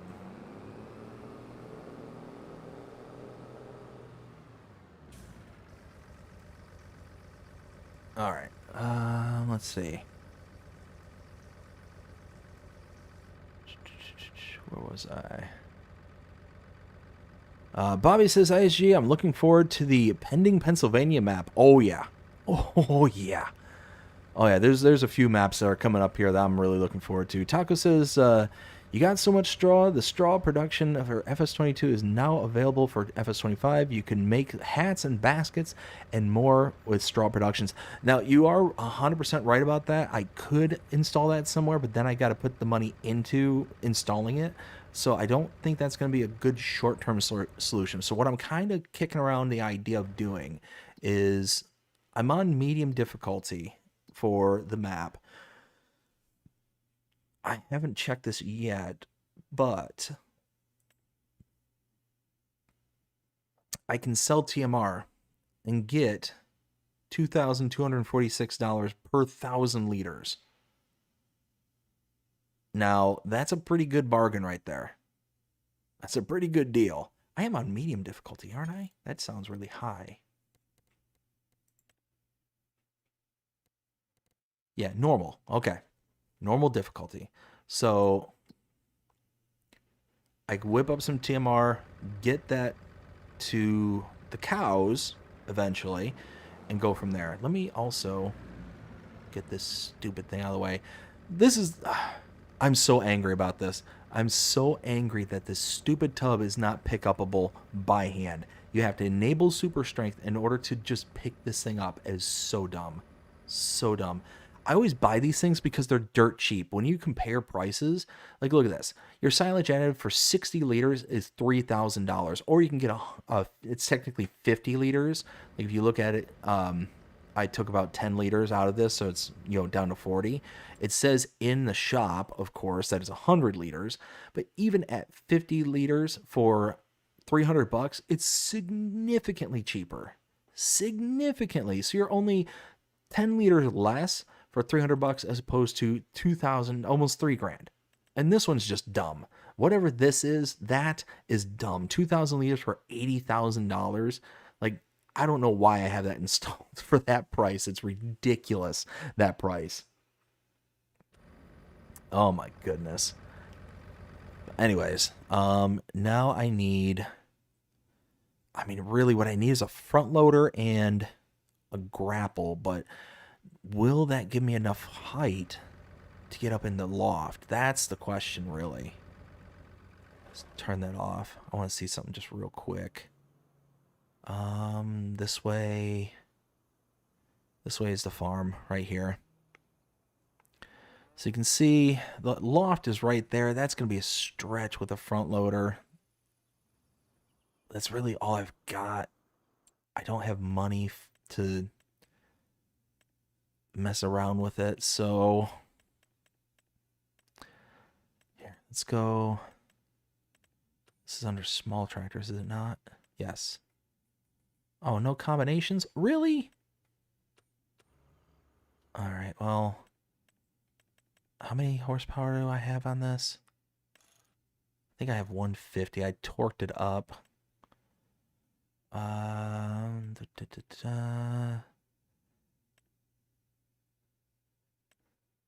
Okay, so I could use this one for 10 grand. I'll just buy it outright. And I need a round bale grab.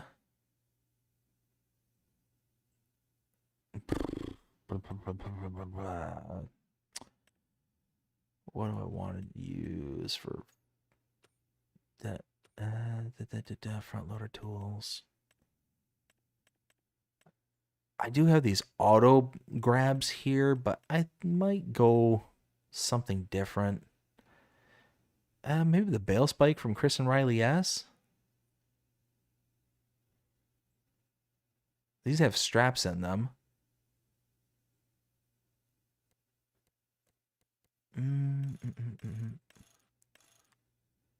Maybe.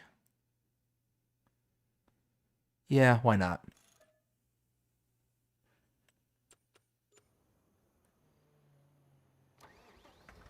All right, we got... Where was I? Ken says those wild hogs are a pain in the... Yeah. Oh, yeah. Bobby says, my traffic issues are not speeding. Not sure why, but cops don't like it when you drive without a license or insurance. Oh, yeah. No, I can. I could imagine they would kind of get a little perturbed about that. Could definitely see that being the case. All right, so I think connect. Good. I think this is gonna be enough height. I really hope this is enough. Maybe that's gonna be. Ugh, that is cutting it close. I think. Oops, oops, oops, oops. Okay, I guess that works. Yep, straps. All right, cool.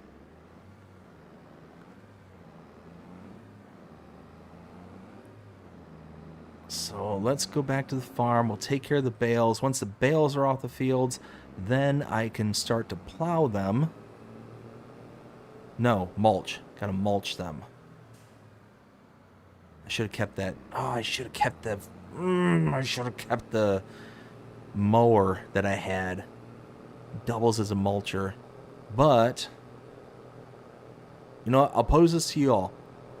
Should I attempt to be a little bit more realistic in this series and use a legit mulcher, or at least a single job item tool that would be, oops, I missed my turn, a single job item tool, or should I use the plow from Ridiculous Dominic and double up a mulcher and plow at the same time? I'll leave that all to you. What do you think? I can go about it either way. Let's see.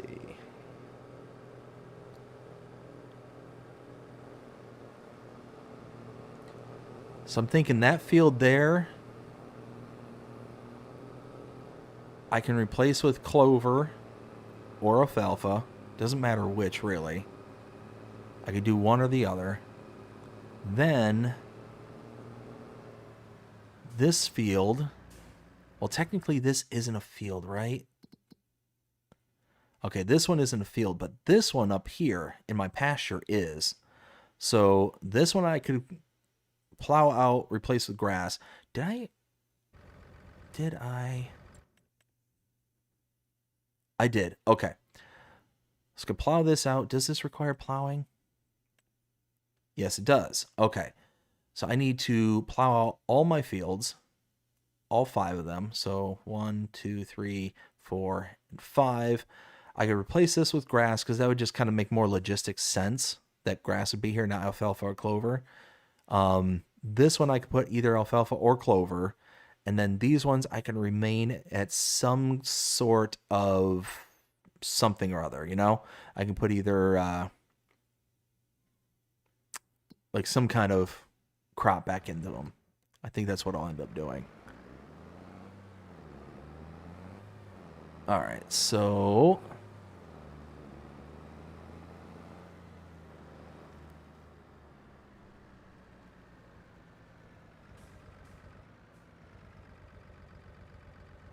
engage the 4-wheel steer.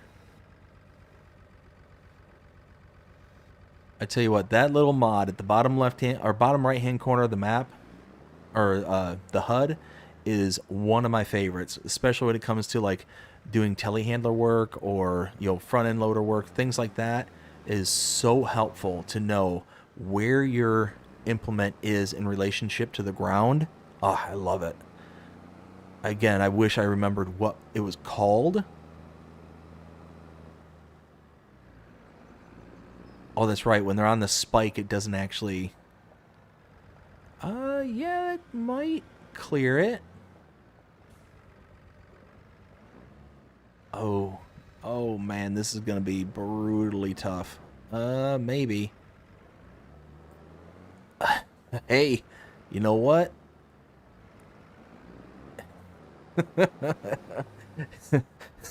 We have to mount the barn a little bit, but we're able to get it.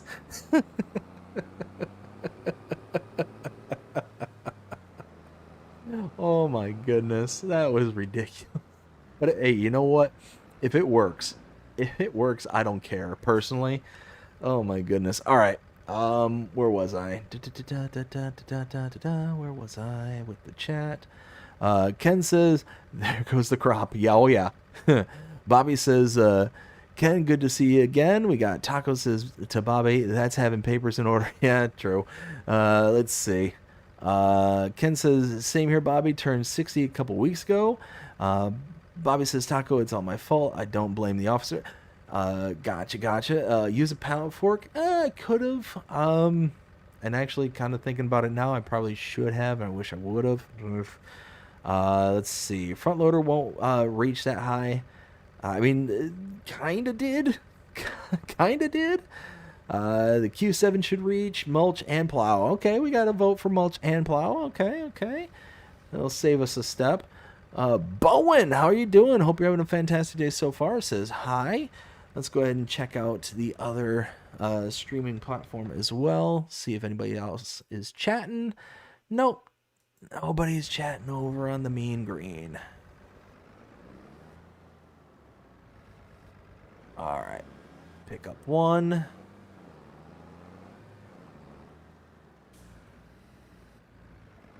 And two. I don't think this is going to work, but I'm going to oh, no, wait. No, because I barely had enough room with it up top. So, no. Yes, tool indication helper. That one, yes. Love that mod. Just being able to have that kind of visual representation is so helpful.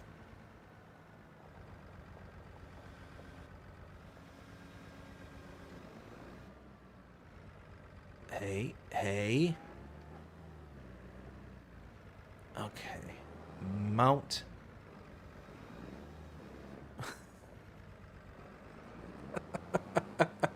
Oh, hey.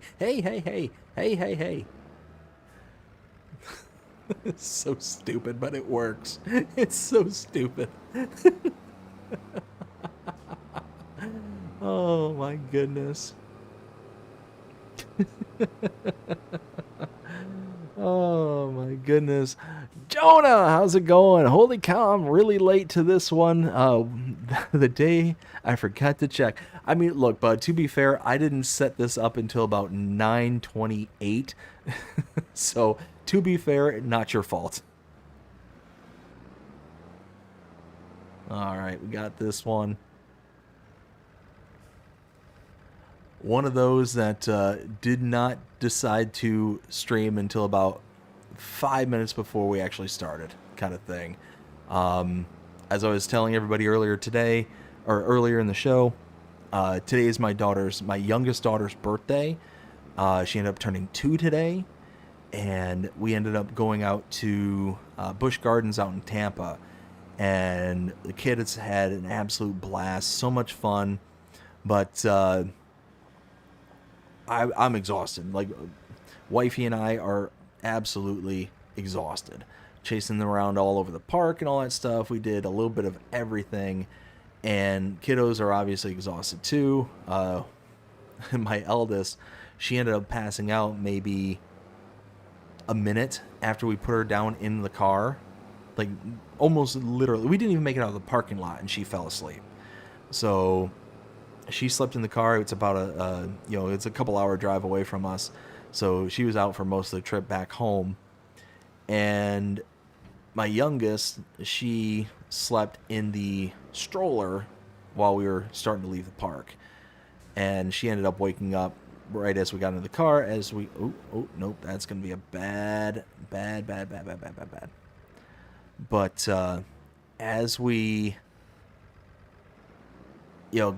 got on our way and all that stuff, we ended up, getting home and whatnot. I ended up, putting a whole bunch of stuff together because, like I said, it's my daughter's birthday. She had a bunch of toys, and of course, everybody bought her toys that needed assembly and all that stuff. So I started putting stuff together, and then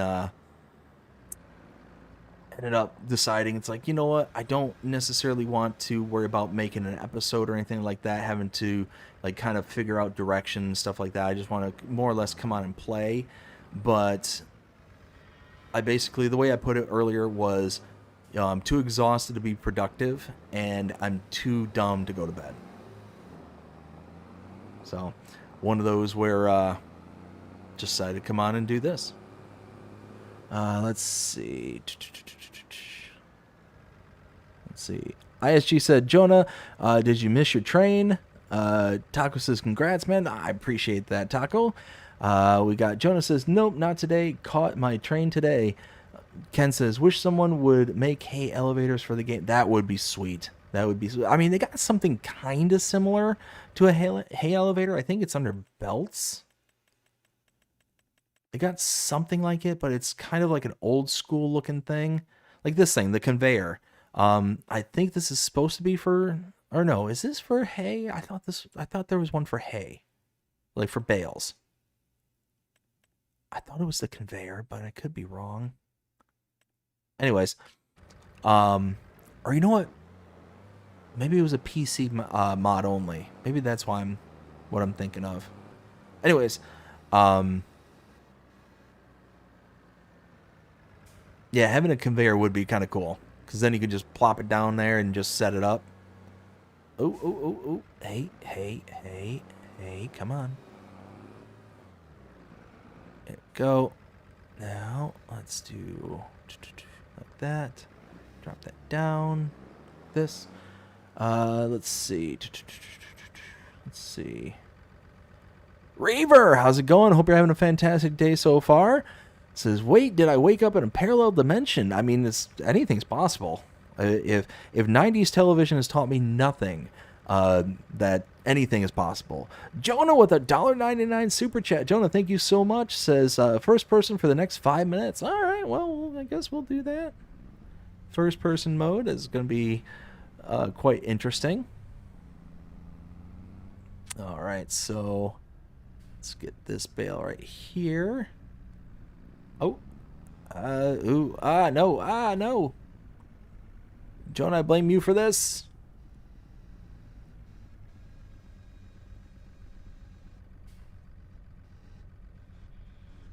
All right, there we go. I don't know if I'm going to be able to mount the upper loft with this bale turned the way it is. Taco says, my granddaughter had her 4th at 27th and May, 27th of May, and her mom the 31st. Lots of birthdays. Oh, man, yeah. Oh, yeah. Well, my daughter, like I said, her birthday's today. My wife's on the 27th. There's Father's Day coming up here in the next few weeks. So, I mean, we got a pretty busy month.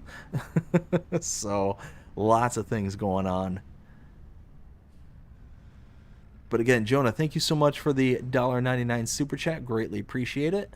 I cannot see what this thing is doing. Oh, wait. Oh, I can't even see if I shift it. No. All right, well.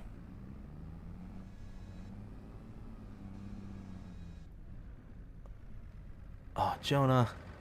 You're killing me. You're killing me, Jonah. Come on.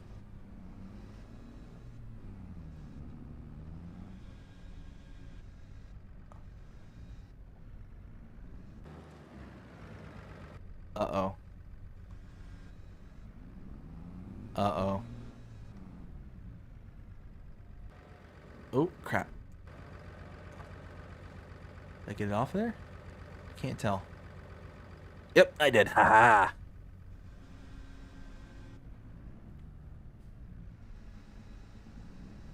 I did it! Guys, I did it! Let's see. This stream is BDD's wind down time. Yeah, right. Exactly. Aishi says, Jonah, don't count. That don't count. Jonah says, at least not making him drive backwards over a bridge. Well, thankfully, there's no bridges like that here. Daniel, how you doing? Hope you're having a fantastic one so far. Says, hi. Got Jonah says, don't worry, I'm CPR certified. Oh, that's good at least. Doesn't do anybody a hot lick of good here right now, but Ken says, that was ugly. Oh, yeah, it was. Daniel says, how's it going? Going fantastic there, Daniel. Thank you so much. So yeah, no, that's basically what's happening at the moment is basically what Ken said is true. Is basically trying to wind down from the day, kind of enjoy myself as much as I can, and then hopefully get exhausted enough to where eventually I just pass out from the utter exhaustion of things. Ooh, that's 0. Let's put this down to about 0.2, and boom, skewer it. Same thing with this one here. Bam. Ha ha ha ha. So much better. See, I'm trash on the first one, and then I'm okay on the second one. That's how it works every time. So, funny story. I mean, well, at least it's funny for me. But I went bowling not too long ago, about a couple months ago. And I have this really bad... I used to go, like, bowling leagues and stuff. I'm not any good. I'm not any good whatsoever.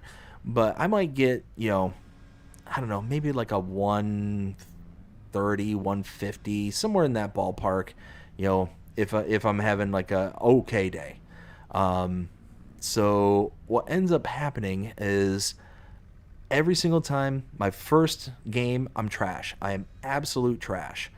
And one of those where I'll sit there and do, I mean, not bad, but I'll struggle to get maybe the 90s to 110s, somewhere in there. Like, it's been years since I last bowled. The second game, I come on and I just pick up, like, big time. I get into, like, the 140s, 150s, 160s, somewhere in that ballpark.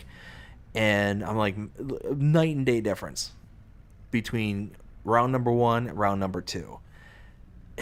And my wife looks at me and she's like, okay, now what's going on here? Because you sucked the first game. I'm like, I know, I always do terrible the first time I'm doing something. Get me like the second or third time and I do okay. And it's like I get into the rhythm. But if I go into like a third set or third game, especially in bowling, I go back to crap. It's always game number 2 that I do really good. Like, relatively speaking. I don't know why. I think it's by game 3 I'm just tired and I don't want to do it anymore. It's like, okay, I'm done with this. Can we go and get some drinks? Because let's face it, every bowling alley around here has a bar.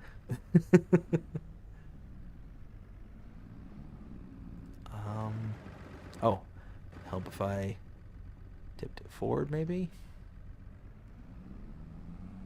Oh, come on. What? Sipped all the way up.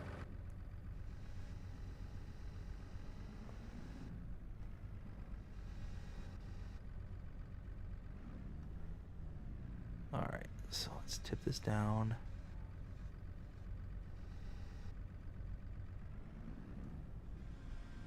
Yeah, there we go. Oh my, too close to the edge. Jonah, I blame you for all this. Oh no! Jonah, now I definitely blame you for all this. Jonah.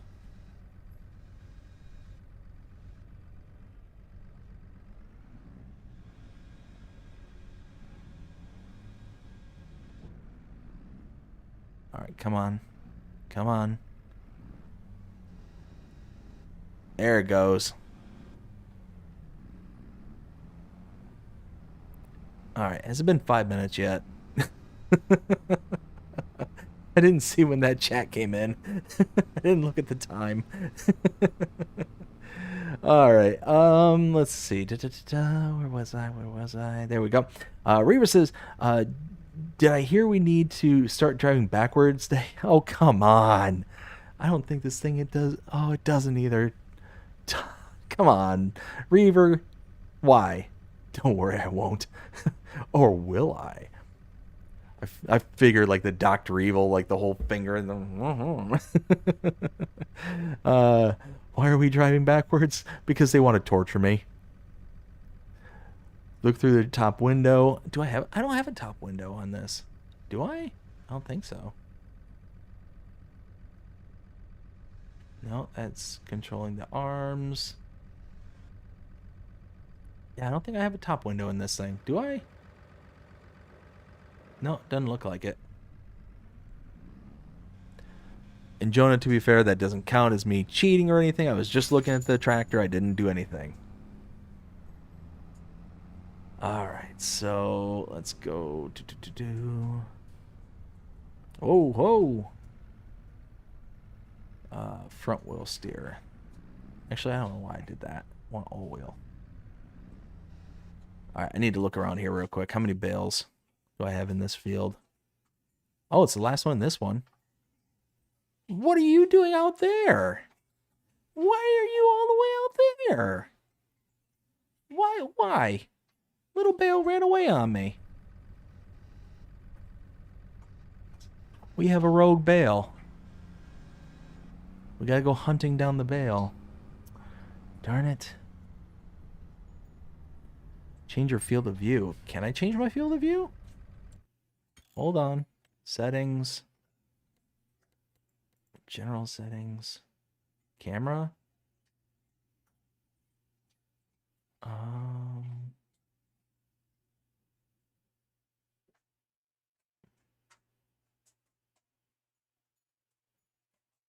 Reset, no. Alright, my gameplay.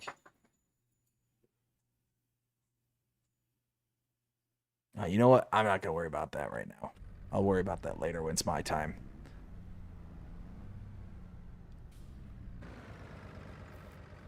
Oh yeah, there it is right over there. What are you doing over here? Why are you all the way over here? Did you think you were going to escape from me? I got the GPS on you. Uh-oh. That's not what I meant to do.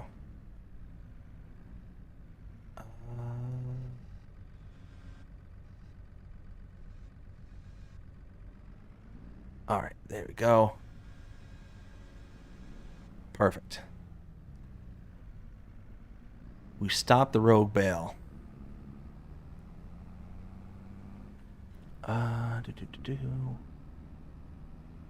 Let's see. Bobby says, BDD, do you have ads turns on during your live stream? Ads turned. Oh, ads. Yeah, I think I do. I think that's on, if I'm not mistaken. Let's see. Your 5 minutes are up. Thank you, Ken. Oh, whoa. Bales are too high. They're causing weight issues. Alright, there we go. I can see it's a miracle. Name that movie. Even better, not only name that movie, but name the actor. No.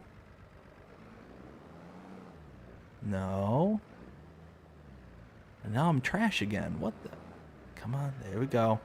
Ha ha ha, there we go.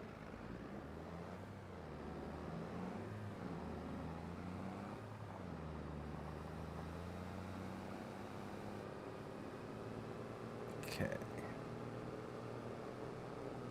We'll gather all of them from this end of the field first. Alright, so where was I? Taco says third person loading looks better. Oh yeah. Oh, I 100% agree. 100%. Trust me, if Jonah didn't kick that super chat my way, we would have stayed in third person the whole time. Riri says, no, now that I stream, I don't need retaliation. Isn't that the truth? Jonah says, keep running bail and don't look back. Of course, I'm not monetized, so people can't donate to make me do crazy stuff yet. Oh, I'm sure one day you'll get there, sir. One day You'll get there. And when that time comes, oh, expect some retribution. Yes. Yes, that's the word. That's the word I'll use right now. Retribution. Retaliation, retribution. I don't care. I don't care. It works. It might not be the perfect word, but it's a word that does fit. There we go. Look at the skewering job on that. Let's see. Daniel says, "Why can't you tell secrets on why can't you tell secrets on a farm?" I don't know. A bail for the pigs, LOL. Possibly. Daniel says, "Because the potatoes have eyes and the corns have ears." Nice. Nice. I appreciate it. I appreciate that one. Because the potatoes have eyes and the corn have ears. That's good. I ever since becoming a dad, I just love the dad jokes. Like they I've really come to appreciate them. Before dad time, I won't say I was kind of hit or miss on them. I did enjoy them, just not as much as I do now, because now it's jokes like that I'll eventually tell my kids just to see their eyes roll in the back of their head. It's like, "Oh, Dad." And yes, I will be one of those parents that goes and purposely embarrasses their kids. 100%.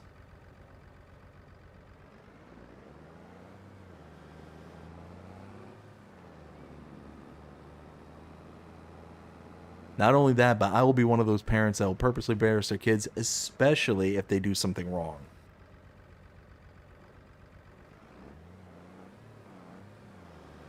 There we go.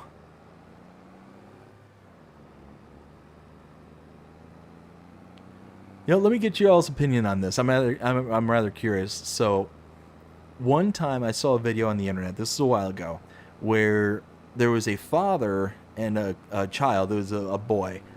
Oh, snap. Something happened. Hold on. Something happened on the screen. Over here. Boop. Restart. Bring it back up. Go to this. Okay, good. So anyways,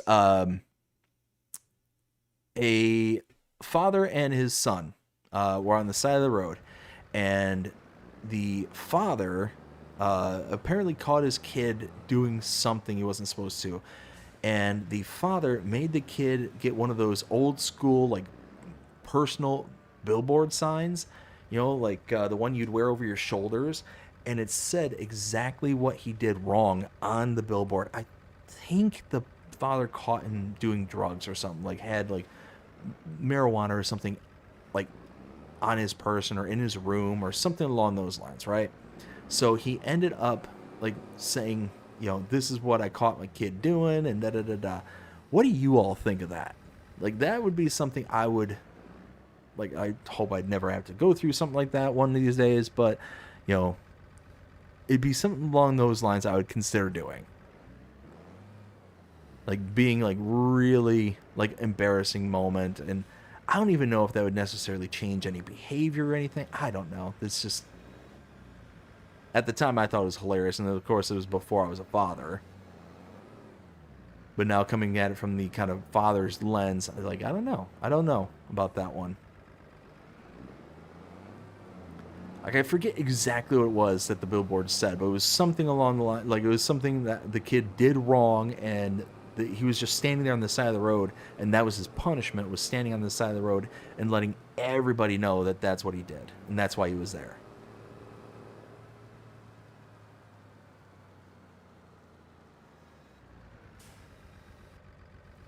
Alright, so we got 0. Boop. Oh, no, don't lose the bail. Don't lose the bail.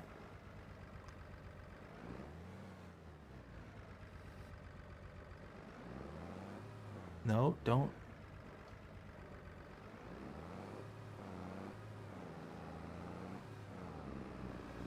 go. There we go.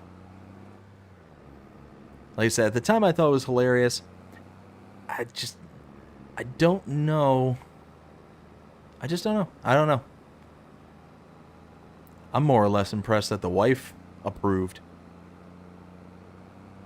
That the mother approved. It's like, hey, I'm gonna take the kid out and, had them print up a big old, human-sized poster of something they did wrong, and I'm gonna post, not only am I gonna, post them on the side of the road for everybody to see and understand why we're there, but there we go. How many bales do I have in here so far? I'm curious. 22. All right. Well, that's not bad. I don't have that many more. I only got 4 more, so 2 more trips. Nice.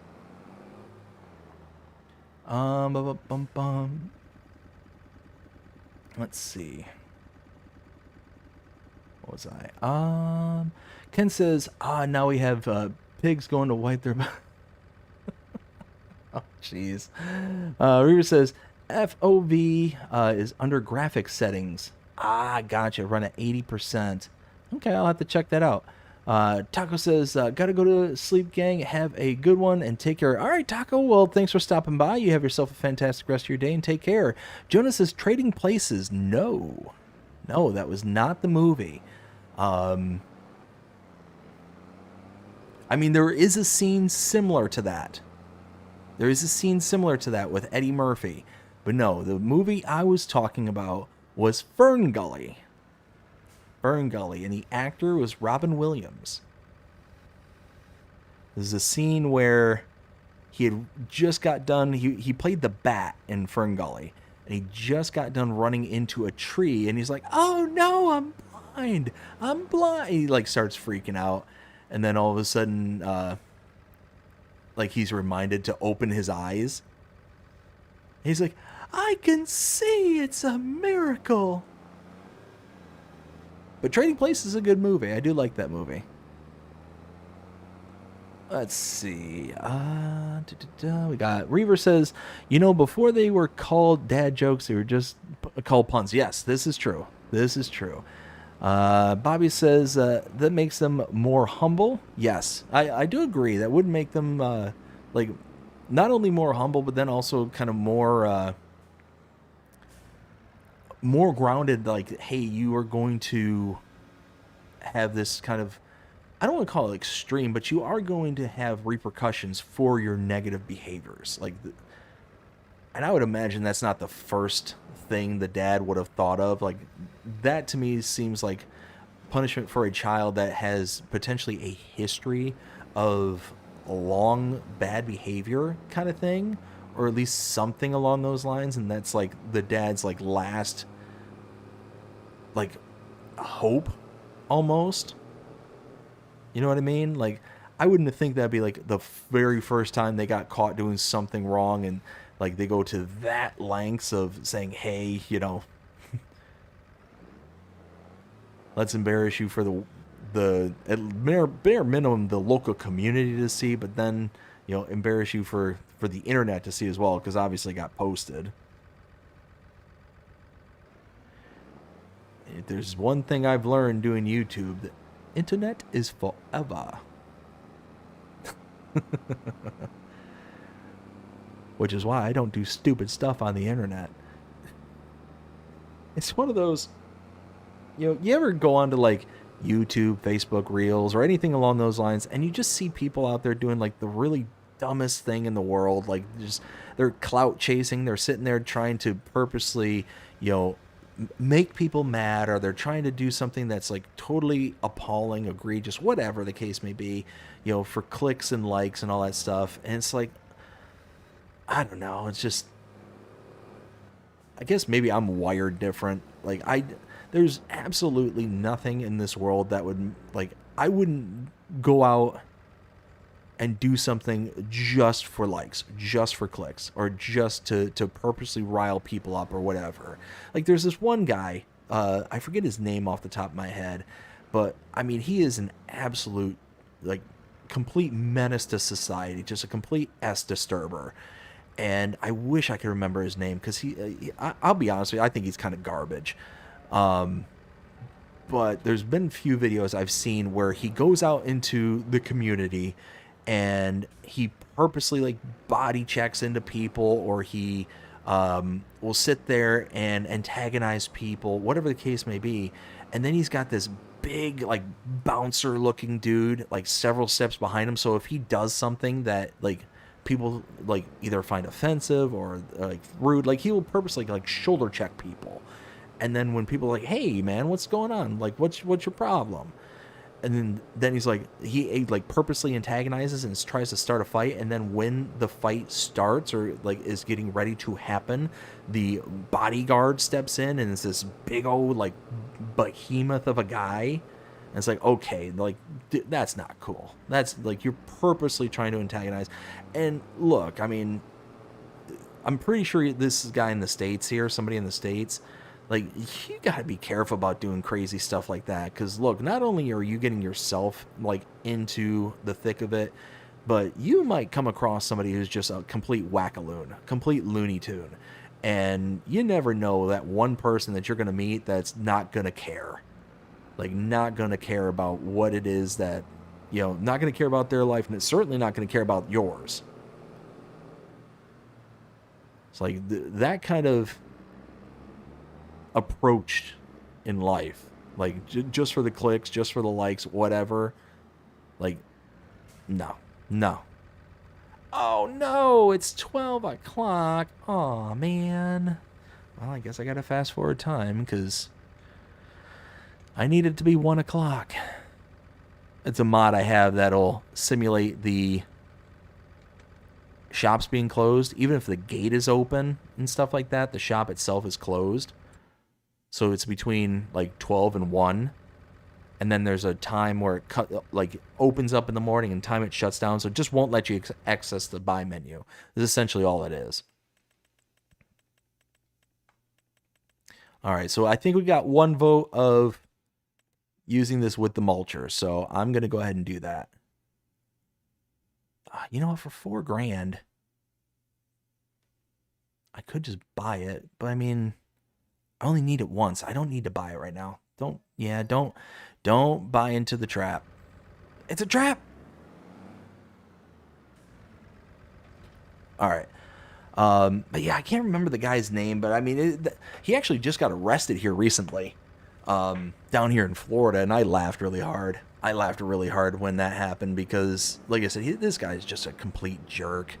Like, that's not the only video I've seen him do stuff like that. That's like his whole brand. And he's one of these people who are just so completely out of touch with reality because he thinks that he has the right to do this kind of stuff, to like just be purposely antagonistic, purposely goes out and does stuff. And he's so disconnected from reality that because I watch the body cams, I end up watching the arrest footage of him getting arrested and all that stuff, and him going to jail and all this stuff, and him coming up with these most absurd, like, it was ridiculous because the whole time he's sitting there, he's trying to control the situation. He's actually trying to sit there and control what the cops are going to do, what the cops, like their procedures and all that stuff. And anybody who's ever dealt with cops, even a little bit, or anybody who watches like body cam footage and stuff like that, it's all procedure. That's all any kind of government entity is just dealing with a procedure. And he just wasn't having it. And to a point where he was literally trying to dictate what it is that he was or wasn't going to do in the jail, kind of thing. And the cop was basically like, nah. It was actually, no, I take that back, actually. What he was actually, the cop actually was going to let him do something. I forget exactly. Oh, that's what it was. He's relatively famous on YouTube. And he's got money. He's got lots and lots of money.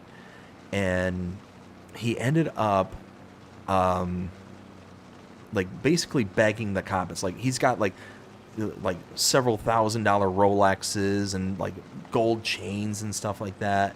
So it's like he not only has he got money, but he's wearing his money too.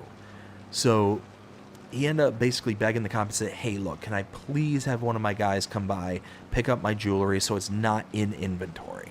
It's like, I just want them to come and pick it up and all this stuff. What he was really kind of like really trying to get at is he didn't want to put his Rolex and his chains into a baggie altogether. Like, because I guess he really cares about it. And I don't necessarily blame him for that. Like, my watches and stuff, like the things that I have, I take good care of because it's my money. I worked hard to get that stuff. So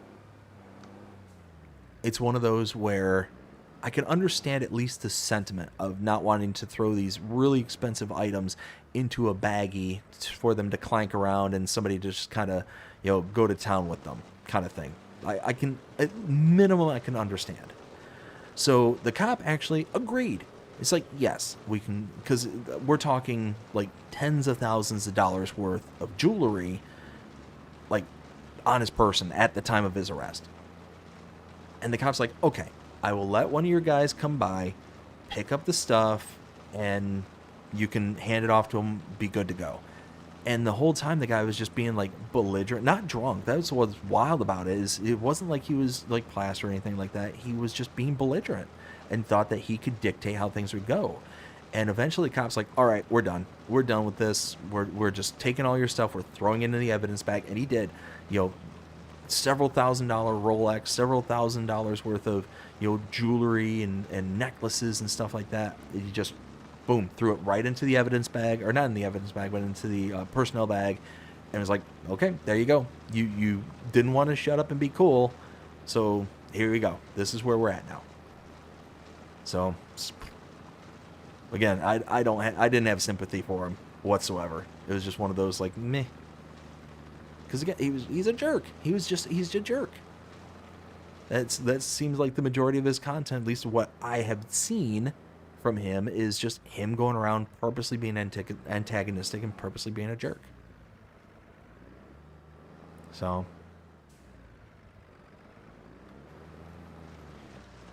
me, I'm just gonna come on here and play a video game and hang out, talk with people, and, you know, hope everybody's having a great day, kind of thing. But again, cut from a different cloth.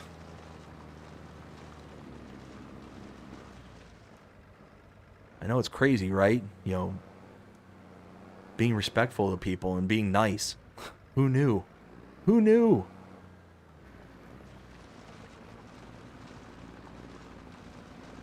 All right, so we're gonna get this all taken care of. What's all the chat going on right now? Where was I? Jonah says, I will too sometimes. You got to teach him a lesson they will remember. Yeah, and that's exactly it. ISG says, when you're presented with an opportunity to do something like that, you'll know how you feel about it. You know what? That's a good point there, ISG. That's a good point. Daniel, if they don't listen, Reaver, LOL, don't do stupid stuff on the internet. Rail and I can't fix the backwards driving. Speaking dude, RMDDB. DDB. RMDDB. I don't know what that means. Let's see. Ken says, okay, now you've got them up there. Where do they spawn? So they spawn down below. So thankfully that's not the issue. Ken also says, do you know that you have quiet neighbors and know they live can get what? Do you know quiet neighbors? Yes.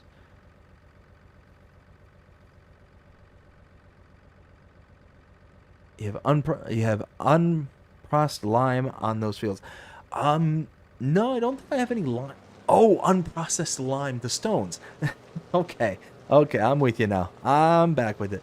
Let's see. Jonah says, everyone who comments after this, everyone who comments after this comment owes join 1 million LOL. $1 million to comment? Oh, I guess Reaver's in the I guess Reaver's in it. RMDDB, Mr. BDD back. Oh, I am so smart. I am so smart. SMRT. Ah. Ay, ay, ay.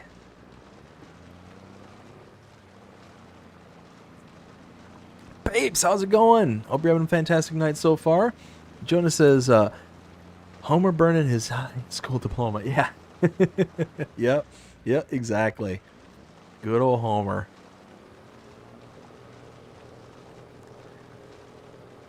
All right. Come on. Come on. Power.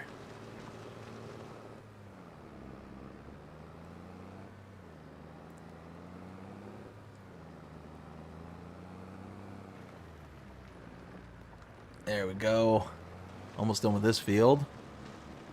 So we plow out the other fields. Let's see. So this one, this one, this one, this one, and this one. Get all those plowed out. We'll have to pick up the stones. Looks like they're the smaller stones, so should be... These are small stones, right? Oh, you know what? I got a mod.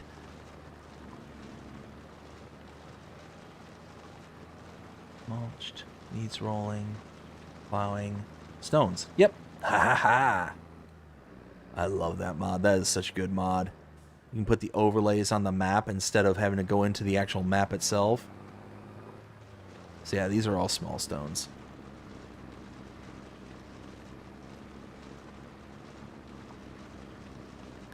Alright, so now... Let's go backwards and he's plowing. There we go.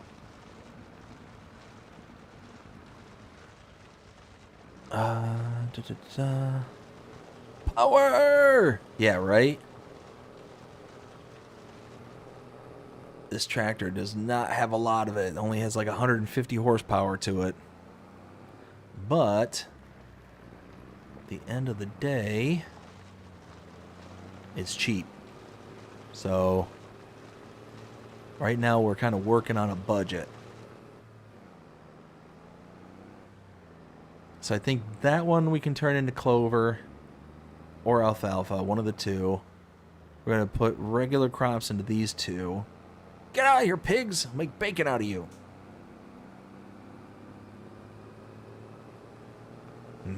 Bacon. Oh. I really do want some bacon. Like I said, I made BLATs the other day. Bacon, lettuce, avocado, and tomatoes. And man, did they turn out so good. They are haunting me. They were that good. They were legit that good. Alright, so let's go ahead and turn this on. Boop. Remember headlands.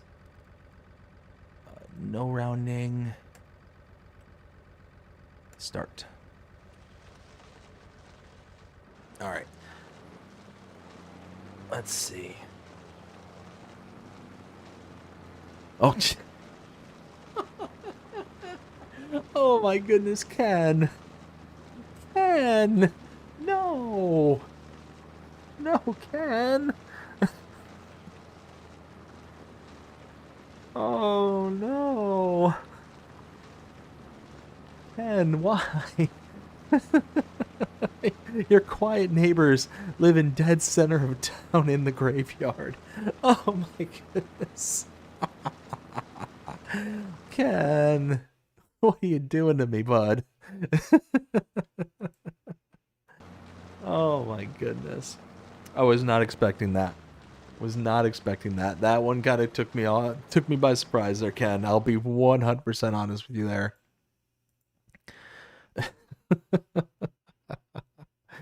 Oh my goodness. Y'all are too much. Y'all are too much sometimes.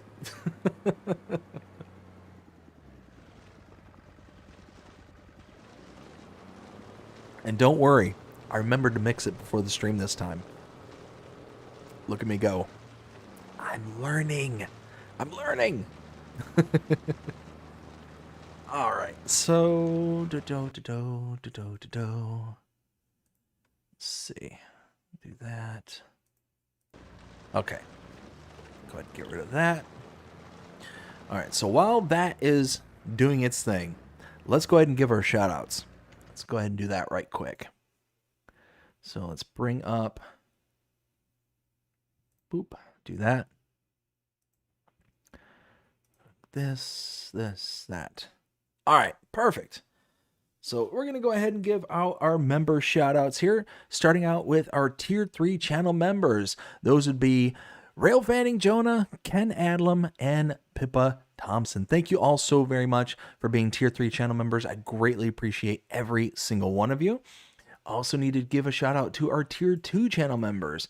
Those, whoops, if I do the filtering correctly, Lonnie Johansson and Reaver Time Gaming. Thank you all so much for being Tier 2 channel members. And if you are interested in becoming a channel member and showing your support here to the channel, go ahead and check out the link in the description below. Also, the join button should also be listed down below.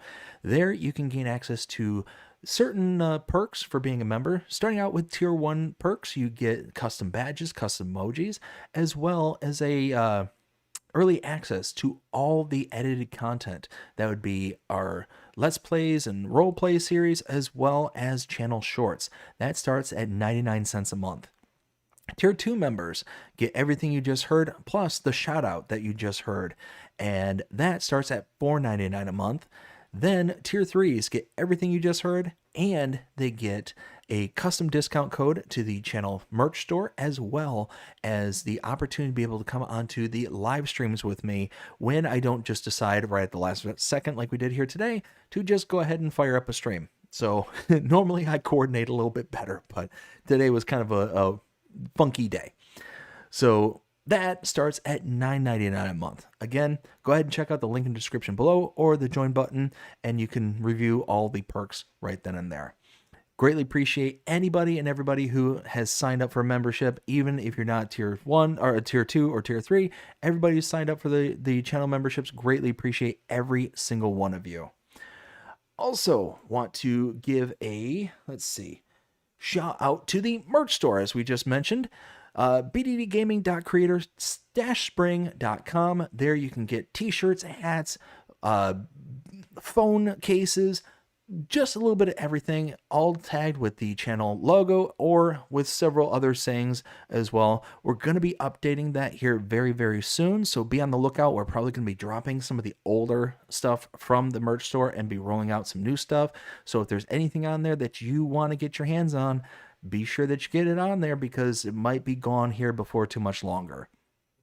Let's see. Anything else that I can think of off the top of my head that I need to announce before getting back into it? I can't think of anything else.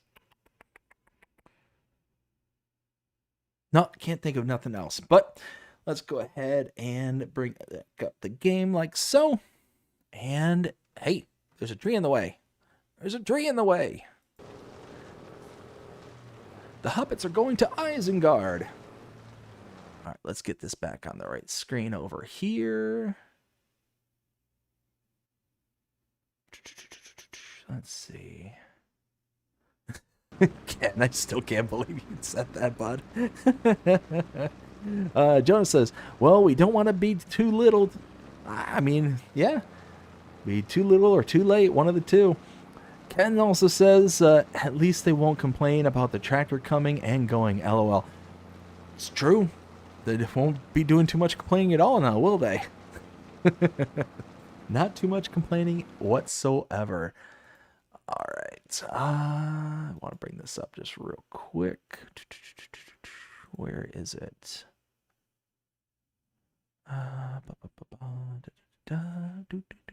Okay.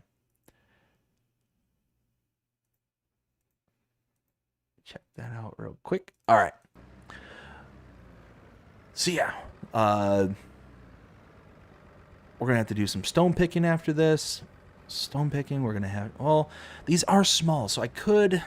All right. Let's do some planning. Let's do some planning right now. So we can either do stone picking, in which case we get the stones and access to whatever we want to do with those, whether it's to sell or to eventually turn into lime. I'm not 100% sold on that. It's $56,000 for that, for just the basic. I could get this thing. I don't like these at all. These things take forever. So even if we cheap out and go with these, it's still meh. But then we could roll them in because they are the small stones. Rollers, there we go. So we could do something like this. We could do the Stego here with this. Got the grass and field rollers right there. Could do this. Make this the big one. 25 grand. So for $1,300, we could just roll these in. I mean, we don't have any place to store them. So okay, so here's the thing. We don't have any place to store the stones. We'd have to put them on the ground somewhere. We don't have anything that we can do with them besides selling them. And when you sell them, they're worth nothing. Like, they're practically worthless. $86 per 1,000 liters. So stupid cheap. I don't know. I think it might be better just to roll them. Let's see. Where was I? Farmer Groot, how's it going? Hope you're having a fantastic day so far. BDD has officially lost it on the dark side. Have I? It's possible. Let's see. He did that long ago. Maybe. When are you starting to put up your P.O. box again? When I get a P.O. box. Ever since I moved, I haven't had one. So, it's one of those that I've been kicking around the idea of putting another one out there. The only problem is, it wasn't really being utilized. So I was basically paying for it to just be there, kind of thing. So it's one of those that I've got to see some interest from everybody to kind of fire back up again. You know what I mean? Like, if I got people saying, "Hey, I want to send you something, want to do this, want to do that," then yeah, I'll fire back up so we can send out a PO box. But like I said, it's kind of expensive for a PO box, especially out where I'm at here. Run into town and do all that stuff. It's kind of a pain. But no, if I start seeing people like, "Oh yeah, we'll want to send you this, want to do that, want to go blah blah blah," then I'll consider firing it back up. Let's see, where was I? Kurt, how you doing? Is that Kurt? Yes. Kurt, how you doing? Hope you're having a fantastic. Says I would roll them. I'm kind of, that's what I'm thinking. I think it'd just be better to just roll it in. What do you rate this map? Oh, 5 out of 5. All day, all night, Farmer Groot. All day, all night. This map is amazing. Not only does this have a nice toned down color palette, not only does this have the nice hills and undulations. Let me pan this down just a bit so you can kind of see the background.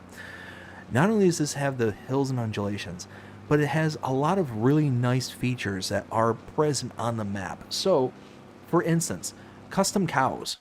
It's got custom cows, custom cow breeds, I should say. So you got like these ones, the cemental cows, whatever those are. And then you got these ones here. So there's like custom breeds that are available on this map. Not only that, but then there's like the custom productions that are available. This hay production site on your starting farm is amazing. It's really cool. It's got a built-in crane system that's kind of interesting to use. You got these like dairy productions at your starting farm. You can produce other products other than what is available from base game. So you got your goat's cheese, or at least different icons. The Morven Tome, which I think is some kind of cheese. But I mean, just those kind of things like that. But then you also got other productions that are really cool as well. So like your biogas here, if you buy that, has other inputs that you can put in, alfalfa and clovers, obviously. Then your kind of basic stuff. But you also have like your firewood production right here. You've got, let's see, what else? Where is it? Oh, you know what? You got to buy the land. That's why it's not showing up. But over here. Is it here? Yeah, it's this one. Let's go here. We'll visit.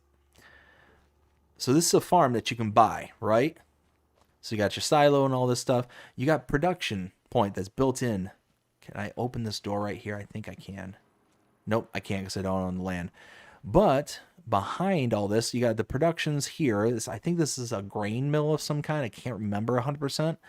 But these are greenhouses, but these are specifically snail greenhouses. That's right. You can make snails here, and the production inside the barn there is to cook the snails. Escargot. So you can actually have like this whole snail production. It's kind of interesting. It's kind of cool. But just things like this that are just so unique to this map. It's amazing. So yeah, definitely. And really anything that is MA7 Studios, I personally think is gold. I've yet to see anything from MA7 Studios that hasn't been an absolute like 5 out of 5. Pelenier is a perfect example. I love that map. This one, the Mechet, yeah, again, another beautiful map that is, I think, worth investing time in. Let's see. You can always store them in a pile on the ground. Like, yeah, I could absolutely do that, but it's just one of those that the storage of them isn't worth anything to me at the moment. Like, I might get a few thousand liters of stone between all the fields, and you're talking either I could eventually use them for maybe making lime or something like that with a lime production down the road, or I could sell them and get $58 per 1,000 liters, and it's just, I don't know. And I would have to spend more money. That's ultimately what it boils down to at the end, is even with like this, and this will take forever. Like at 2 meters, like this is gonna take forever. But this here for $56, I can rent it for, almost $3,000, or I can get that one roller I pointed to earlier. This one here, be able to basically get this for $1,300. So right now, with only having $50,000 and trying not to take out loans, like I will if I have to, but if I don't have to, I'm not going to. So that's kind of what I'm thinking, is that this might be the better position to be in at the moment. I feel like you're going to try and do something silly, computer, so we're just going to take over. Get this last little strip. There it goes. Come on. Come on. Power, power, power! Let's see. Where was I?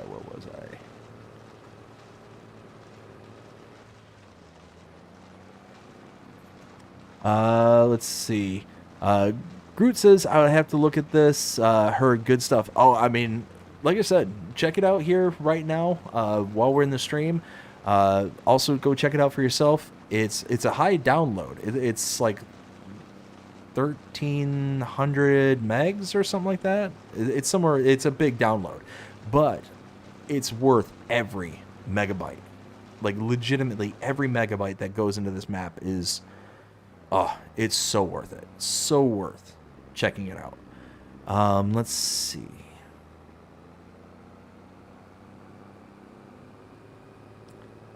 Let's get this little blotch right here.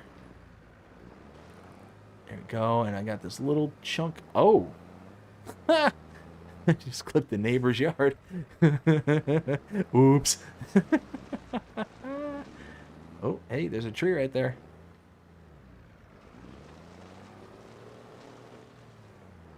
There we go. Oops.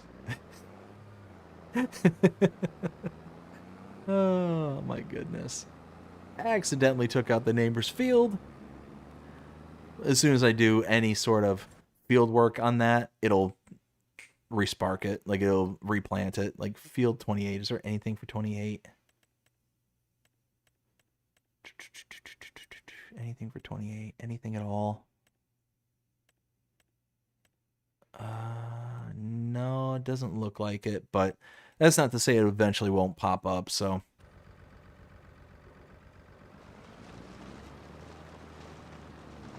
Alright, there we go. Let's go ahead and set this one up as well. Boop. Boop. Alright. Let's get caught back up with the chat. And let's check it out. So the chat, where was I? Kurt says there's only little, and like you said, they're worth nothing. Yeah, yeah, I agree with you, Kurt. I think that's what I'm gonna do. You really need a large field for stones for them to pay out 100%. How slow is the snail production? I'm not 100% sure the speed of the snail production. I do know that there is a bit of an investment cost into it because you have to buy the snails like from a buy point. You can't just create the snails, which is kind of the downfall of this map in particular. Is unfortunately you don't get that opportunity to start the snails. You have to like buy into it and go from there. Let's see.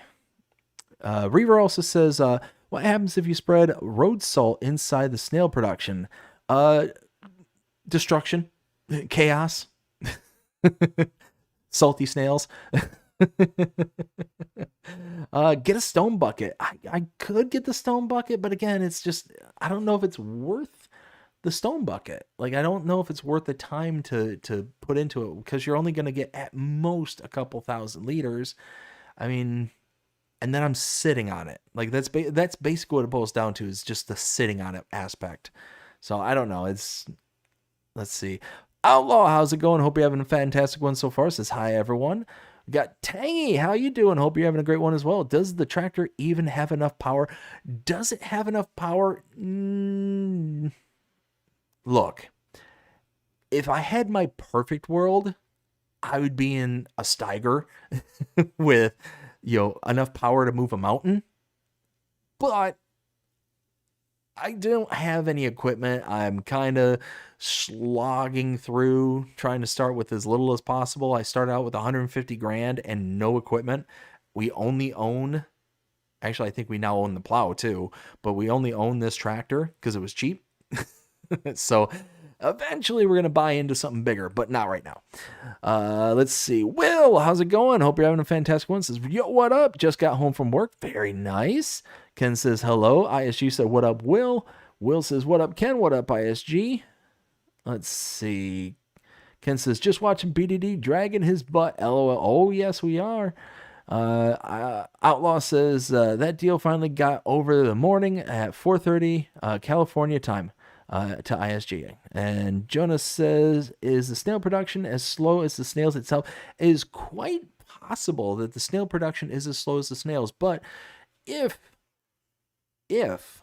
you have a mod, and again, I'm not 100% sure which mod this is, it is a pretty awesome mod, but you can see, if I go to my productions, looking down at the bottom right-hand corner there, you can see where it says upgrade plus 25%, 12.4.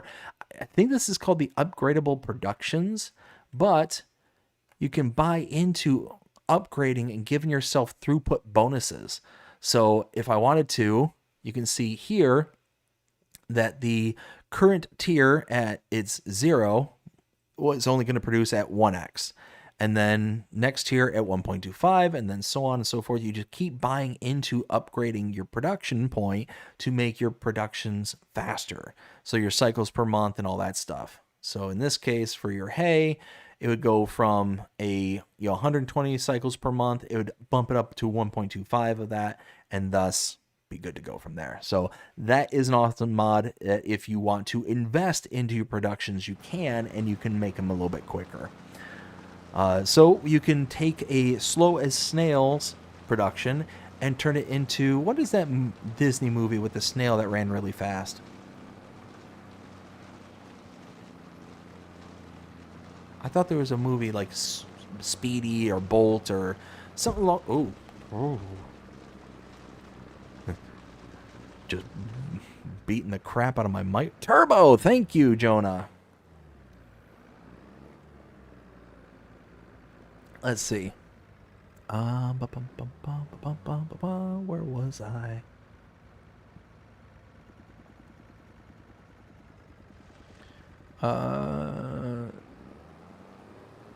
Thank you for getting the joke. You're welcome. Reaver says, you get piles if you sit on that is what I hear. I've heard this. Also says, what move is that from? What movie is that from? Oh, I know that one. You know, you can. Oh, I know it. I know it. Oh, that's gonna drive me nuts. Oh.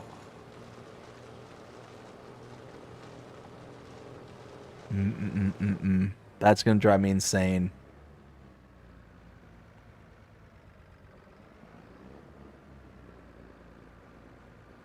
I don't think that was Grumpy Old Man. Anyways, let's see, where was I? ISG says, what up to Outlaw? We got Pape saying, what up to Will? Tangy saying the snail production is worth it. I honestly, I haven't tried it out yet. Because like I said, the only thing that makes me nervous about it is you have to invest into it. So you have to go to warehouses like this, and you got to get the breeding snails. So for 1,000, I think this is 1,000 liters, you get the breeding snails for $1,400. And once you have these, you have to put those into the snail production, the greenhouse in this farm over here. That starts the production, and then you get the actual snails as an output. Then you can eventually cook them. So once you kind of do all that, yeah, see, like snails, you can sell them raw for $1,400, but as high as $1,600. So you got to buy them at the start of them for $1,400, the breeding snails. Then you can sell them up after making the snails here. But eventually you can get, I think they're called cooked snails. Yeah, cooked snails right here. And look at that. That jumps pretty good. Like up to 7,000 per 1,000 liters. So that is a pretty decent jump right there between the raw snails or regular snails to cooked snails. So yes, it's worth it. I mean, to me, I think, based on that, but I don't have the actual farmland bought, so I can't look at the recipe because the recipe is actually hidden behind the farmland being bought. Let's see.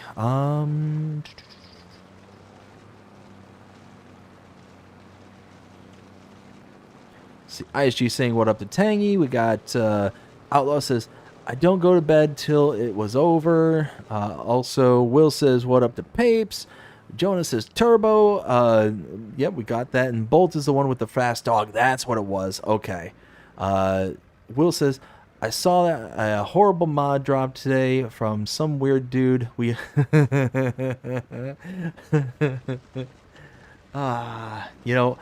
be careful there, Will, who you're calling weird, because rumor has it that that particular person talks to squirrels, and I just don't know how stable they are. So saying things like that might kind of put you on their bad side. Just be careful. Just be careful. Some weird dude indeed. Tangy says, I need sleep. Tangy, dude, I'm right there with you, bud. I am 100% with you. I was saying to everybody earlier that I am I am exhausted at the moment. We ended up taking my kids to Busch Gardens today. It's my youngest daughter's birthday today. So ended up taking them Busch Gardens. We ended up spending pretty much the entire day there, chasing them around. They're exhausted. Mommy and Daddy are exhausted. Just, whew.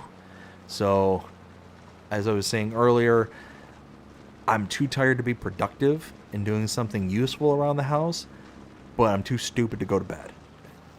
So, yeah, that's where we're at the moment. Let's see.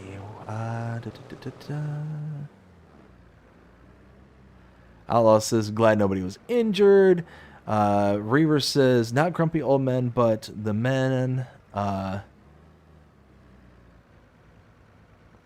They were old for this. Oh, lethal weapon. Lethal weapon. I knew that movie. Good movie too. Teggy says, "What's your plans for this playthrough, BDD?" So right now, it's just a kind of general growth. So we started out with no vehicles and 150K. That's all we started with.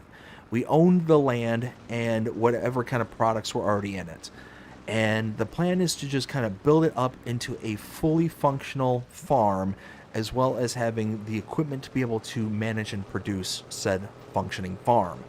At the moment, like I said, all we have is, I think this plow. If I remember, I bought the plow. Nope, this. Yeah, so we got the front end loader. No, so we lease the plow. So we don't own the plow. We own the front end loader, the bale spike, and the tractor. That's it. And for some reason, a consumable that's on this menu as well. So eventually, it's to have enough money to be able to, kind of function the farm, the animals on all the farmlands, and perhaps even kind of expand out into other farms. Maybe even go get the snail production. I think that would kind of be cool. I'm genuinely interested in seeing how that works and produces, especially after seeing the prices that you can get for the cooked snails. Once you buy the property over there, how much was the property over there? Down here, it's only $187,000. So once you get this property, you get all those greenhouses, which is this block of buildings right here. It's like 8 or so, maybe even 10 of those production sites. And then over here, you have basically a cooker for the snails. So you get all the productions all in one. The only thing you have to invest in after that are the breeding snails. So once you get the breeding snails, you can buy enough of those to transport them over to the greenhouses. You're set. You're just having to move from one part of the inventory structure to the next kind of thing. So just basically transporting at that point. So yeah, that's basically the general kind of overall.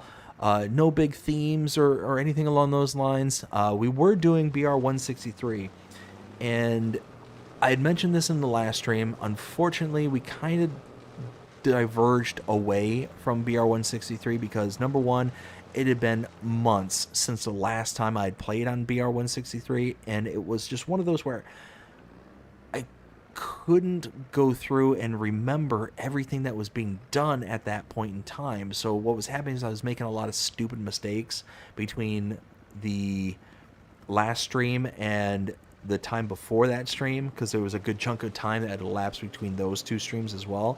I'm hoping that now we are going to be at a point where Giants is going to be a little bit more consistent about, dropping big maps and like a big quantity of maps and dropping them all the time and all that stuff. They should be at a point to where they're going to be more kind of consistent, to where it's going to be more infrequent that we're going to get maps and updates and things like that, and more about the mods themselves.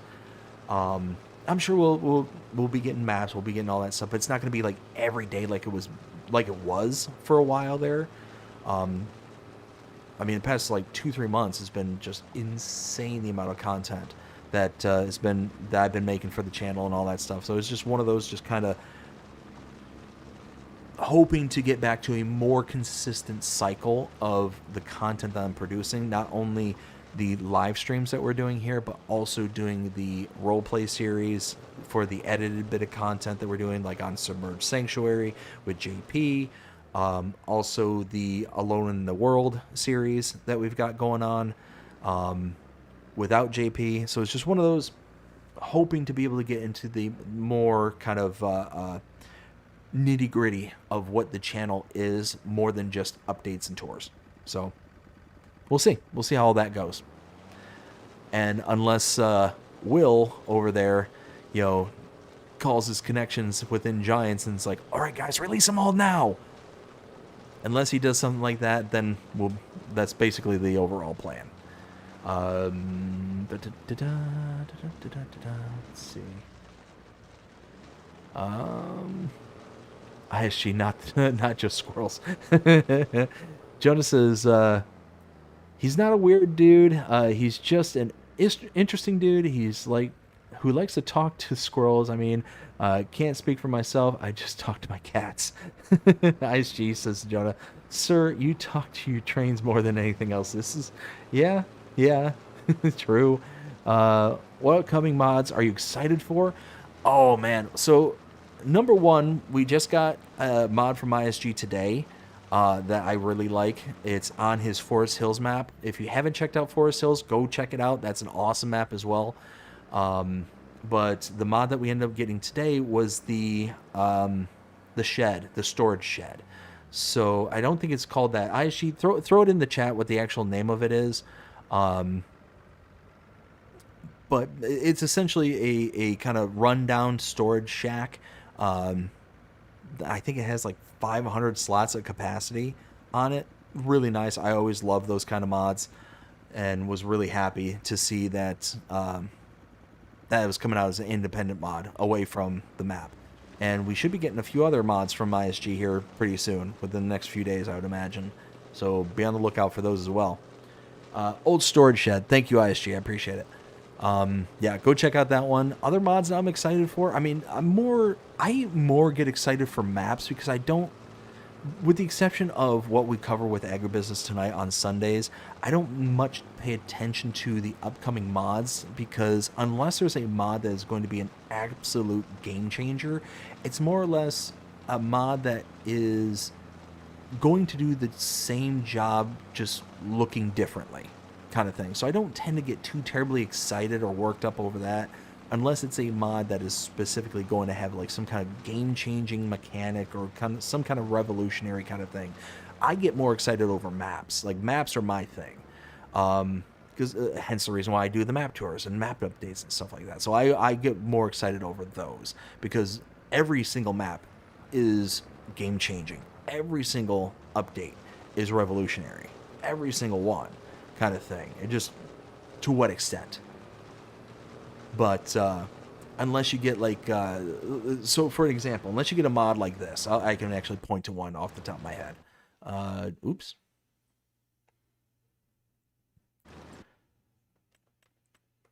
I think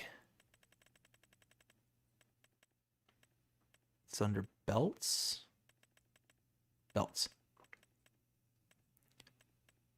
It's like this. This is a good example. The Teagle here. So you can take the Teagle, and if I remember correctly, you can put in corn and you get out chaff from this. So it's one of those like things like that is like a game changer because you don't have to have a forage harvester. You can have just the corn as a product and then dump it through here and get out something that you didn't have before. So it's a different process. It's a much cheaper process to do it this way than it would have been saying getting a harvester, things like that. Or this one, this is another perfect example, the forage pickup. This is a game changer because this lets you pick up items off the ground off of any piece of property. It doesn't have to be property that you own. So it's things like this that always get me more excited than anything, is when it actually does something that kind of pushes the boundary in the game kind of thing. So those are the things I look out for the most. Let's see. Jonah says, you're right. I do talk more about talk about the trains a lot. The trains itself doesn't talk back. The crew does. Ken says, at least you can't fall off the bridges on this map. This is 100% true. You don't fall off them, you don't fall through them.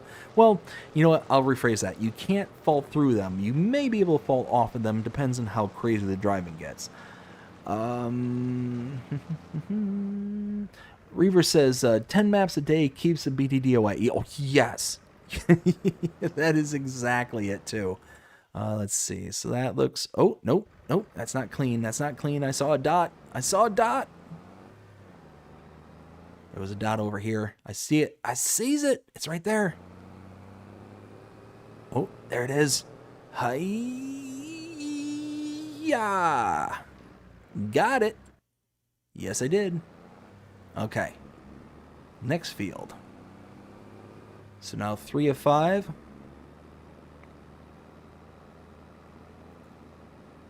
But, let me think. Oh, I wish I had more power. Wish I had more power with this. Alright, so I don't need to do that field because that's not technically a field. So I'll just regrow. Or you know what I could do? Oops, that's not what I meant to do.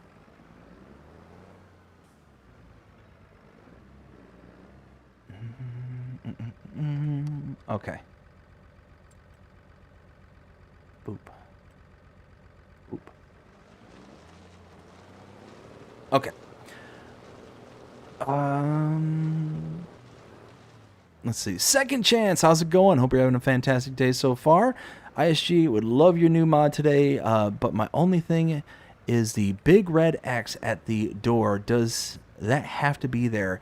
It kills immersion. I know some storages have them and some don't. Just curious. ISG says, I have one showing testing complete and another that has entered console testing. I could remove it, but you still can't enter the building. I mean, personally, I agree with Second Chance there. I prefer the ones that don't have the X's because you're right. I think it does break the immersion.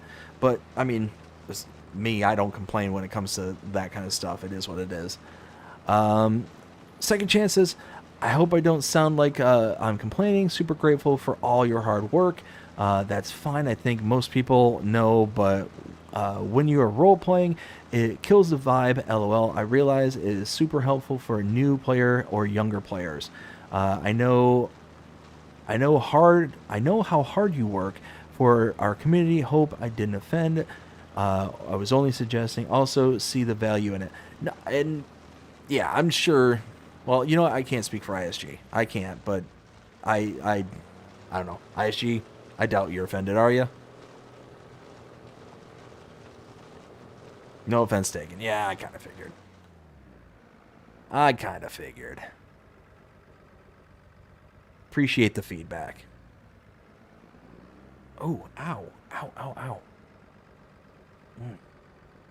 I'm getting old.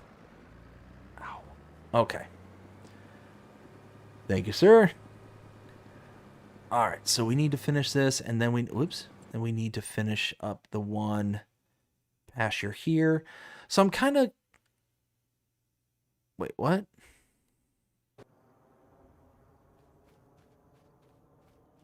That's weird.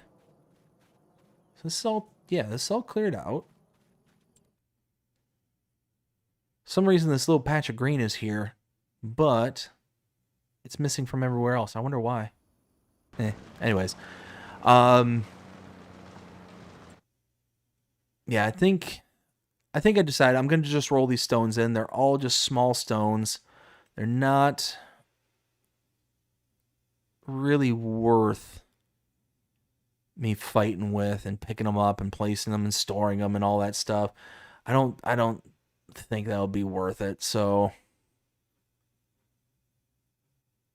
I almost wonder if I should just connect these two fields. Make one bigger field. It'd be one pass. Where's my building? Why am I... There it is. Could literally just run this strip right here. Combine this field into one. Really, combine this strip here and then bring it back up to about here. Like I just square off this edge right here. You know what? That might be future Dave's problem. That might be future Dave. Unknown device, how's it going? Hope you're having a fantastic night so far. Donkey illegally serviced my John Deere behind the O'Reillys. Oh my. What kind of services are we talking about there, device? Servicing a John Deere behind of O'Reilly's. I mean, that's kind of sketch. Ken says he might be if you take gate. Might be if you take gate.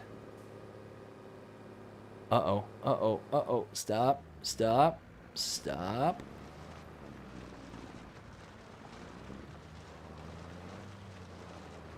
There we go. All right, now continue.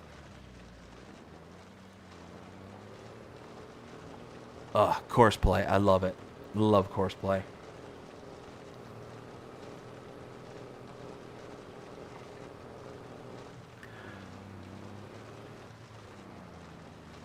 Finally figured out how the new course play.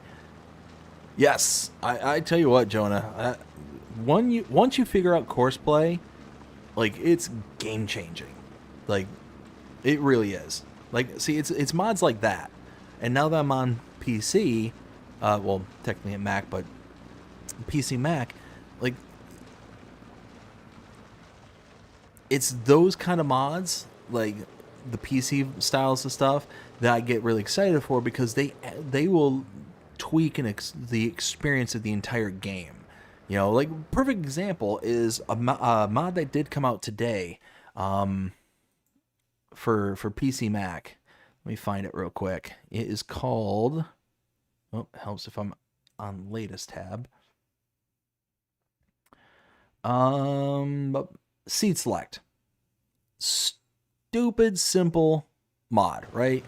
All it does is it gives you a wheel if you press and hold the transfer button. Like you're transferring from wheat to barley, barley to oats, oats to, you know, so on and so forth.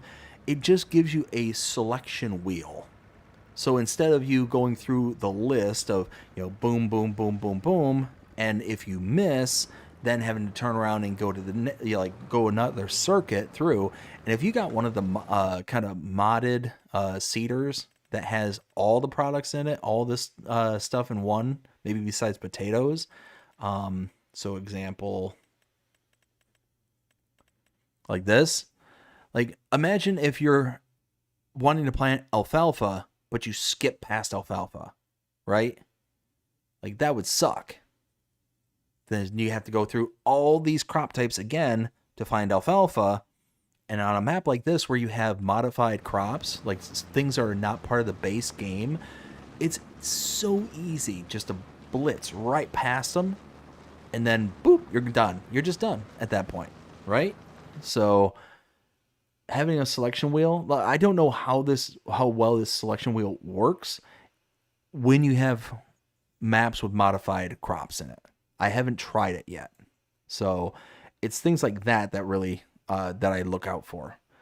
Let's see. Siege, how's it going? Hope you're having a fantastic night so far. Let's see. We got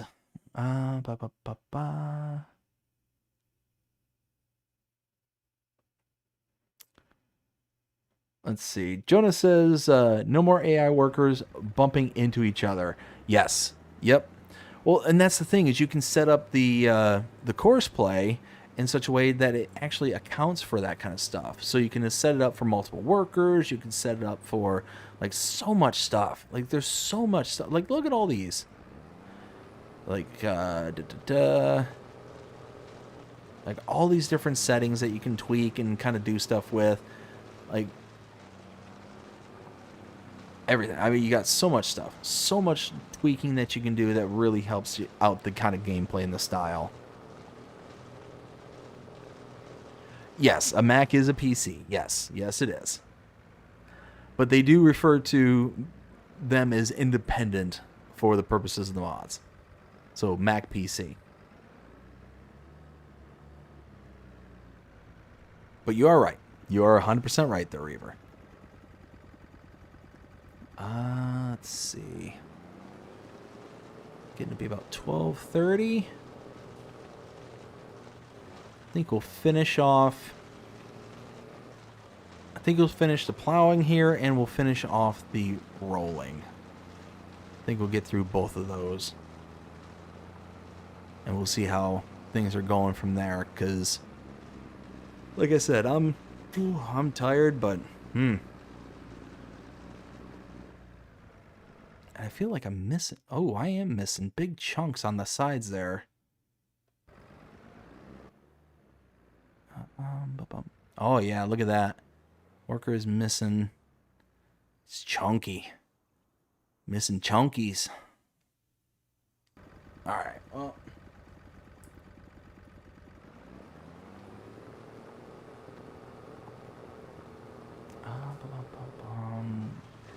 If I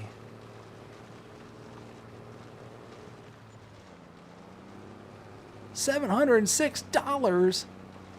How dare you? How dare you ruin my childhood?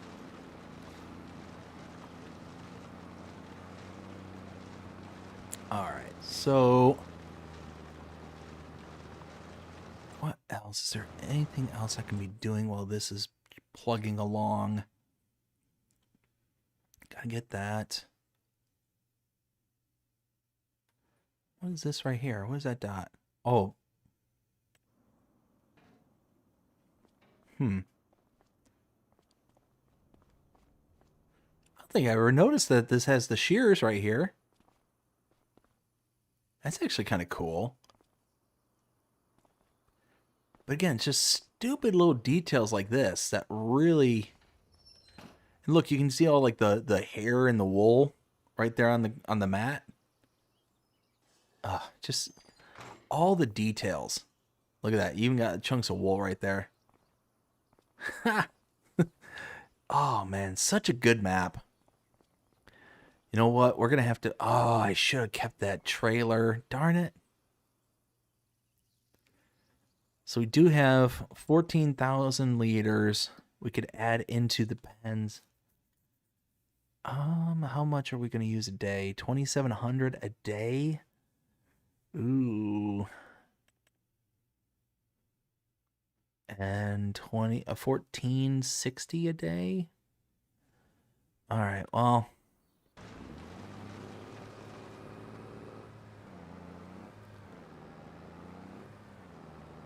All right. So we'll have to...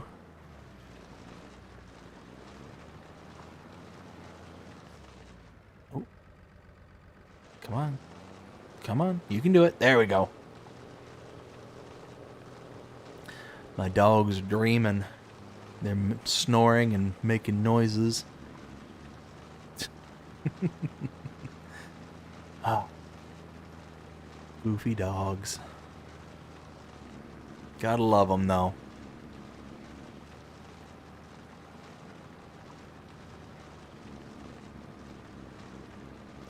Why does that keep crashing? I don't get it.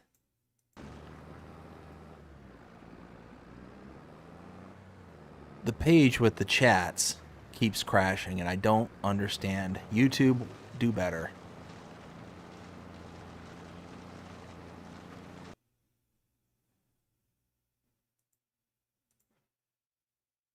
All right. So, let's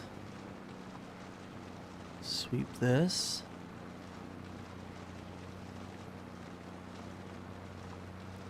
So, and we're gonna have to get those edges too.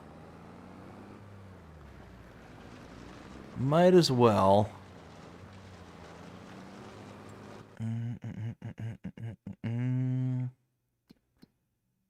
Yeah, see all those yellow dots right there? All of those need to be cleaned up. Okay.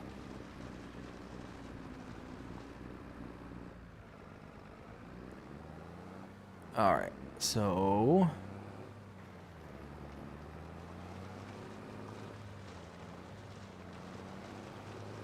come on, pull, pull. All right, so once we are done here, go over to the other field, we'll start rolling, and then we'll assess. Because we could...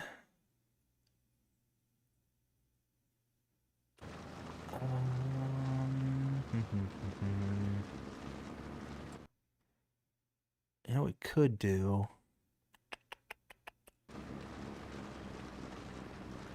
We don't have any chickens, so we don't need things like barley or wheat or things like that. We could, in theory, plant a cover.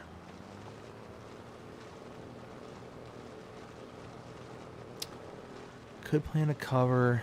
If we plan a cover, that means they'll buy us time until the next valuable crop we could utilize for something. Oof. Oof. Just plowing out the road. Don't mind me.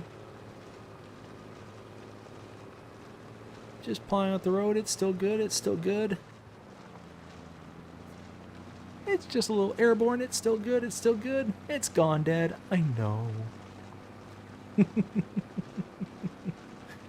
Oh my goodness. A lot of Simpsons references tonight. Don't know why.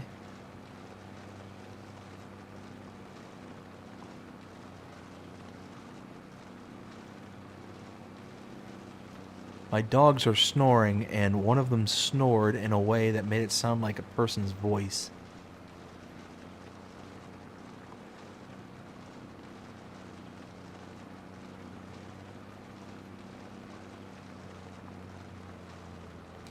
My goofy, goofy dogs. How's it looking? Oh, yeah. We're getting there. It's cleaned up quite a bit. So if we plant a cover, let me think about this. It would save a little bit in fertilizer.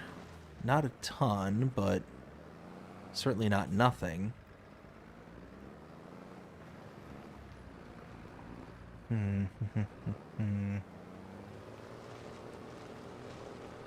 Come on. Come on. You can do it. Oh, there it is.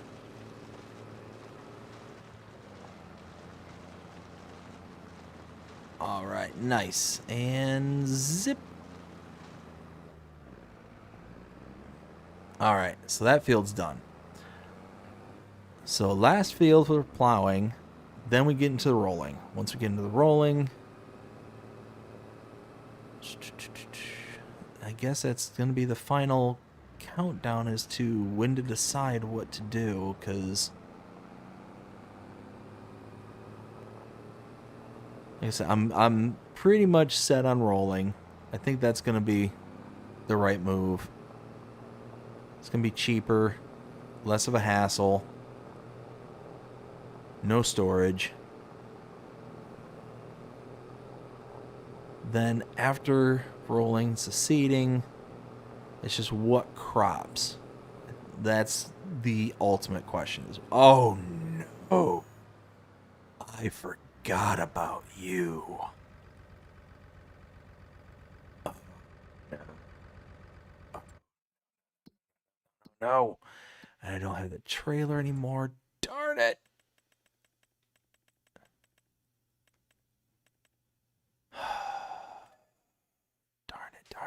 Darn it. So I have to release that. Pick that up. Darn it. Alright, well, that's what I got to do. Do I have enough space in the production? Ooh, I'm going to be close. Okay, you know what? That stinks, but at least I have somewhere to put it now. I've processed enough to where it should be enough.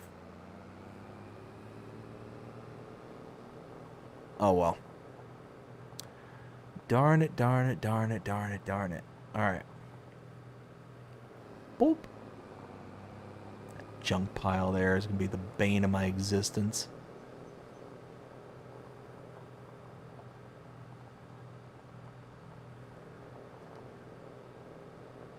Alright, so we'll go get the forage wagon. We'll come back, pick that stuff up. I can't believe I forgot about all that grass that was in that field. I cannot believe I did that. Actually, no, I can believe it because my memory's crap.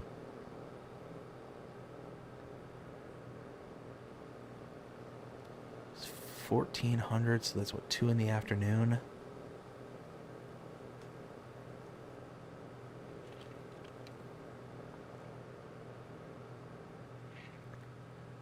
My brain doesn't operate on military time. Ow. So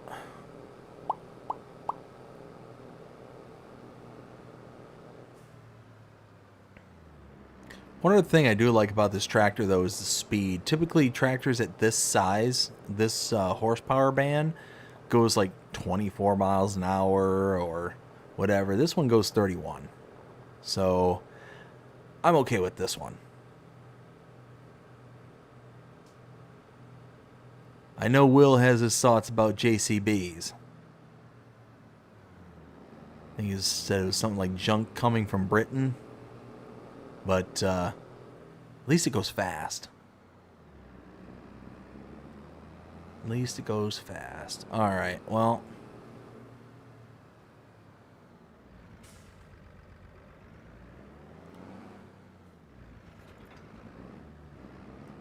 Oh, wait. No, I don't think you can double dip into it. I was going to say I should have gotten the one with the silage additive and got the 5% bonus, but I already got it, so I don't think it double dips like that. I don't know, ISG, if you're still out there, you're the residential modder, you know more about the code than I do, so could you, in theory, pick up grass with a forage wagon, get the 5% bonus with the silage additive, set it down somewhere, and then re-pick it back up and get another 5%? I kind of doubt it. That seems like it would just kind of be more like game-breaking than anything. Because then you could just get like unlimited amounts of grass at that point. You could literally start out with 1 liter and just like bloop, bloop, bloop, bloop, and just pick up, dump it, pick up, dump it, pick up, dump it. It worked in 22? Huh. Well then. That seems... that seems cheaty. But I'm sure people do it all the time.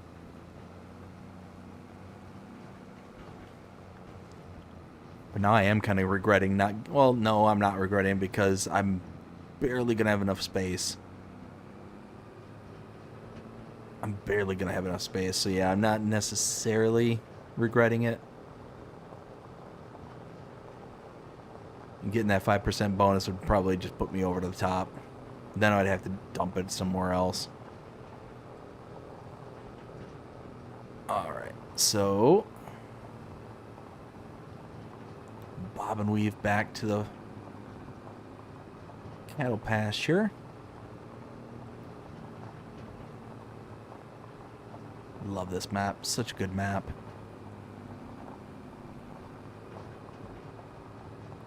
And that way.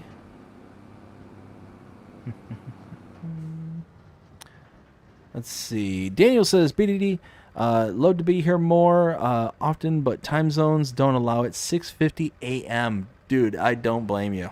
I don't blame you. I appreciate you just stopping by. Quite honestly impressed that you're up as early as you are. So, I appreciate it there, man. Alright, turn this on. Waka waka waka waka waka waka. The Pac-Man of...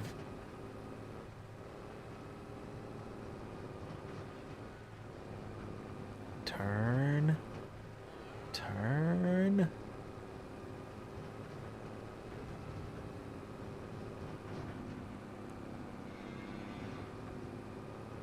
There we go. Should have more than enough room.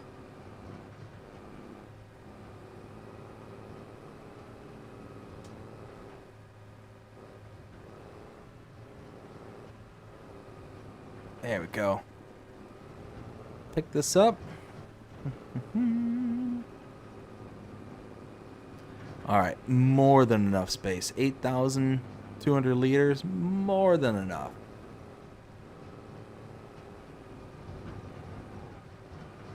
More than enough. This is gonna work out just fine. So, from here...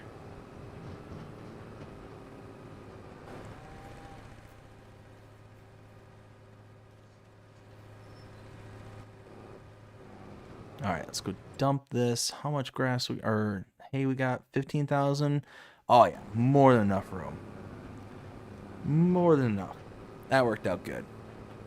Plenty of time has passed. 15,000 liters that we could redistribute. I might hang on to this trailer a little longer just so I can keep feeding my cows. I didn't think about that last time. Like a dummy.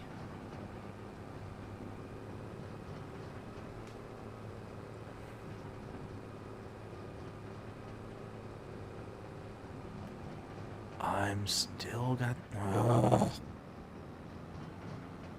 right, come on. Come on, JCB. I just got done gloating about you going 31 miles an hour.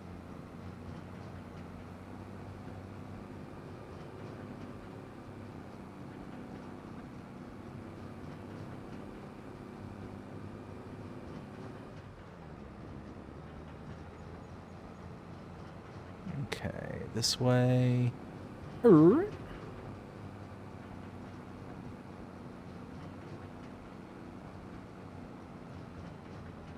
I don't think I need anything else here at the farm. We'll just drop this off and be good.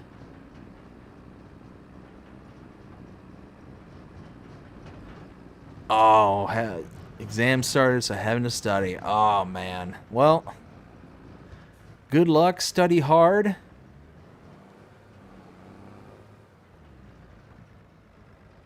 Oh, turn, turn, turn. Turn, turn, turn. There we go.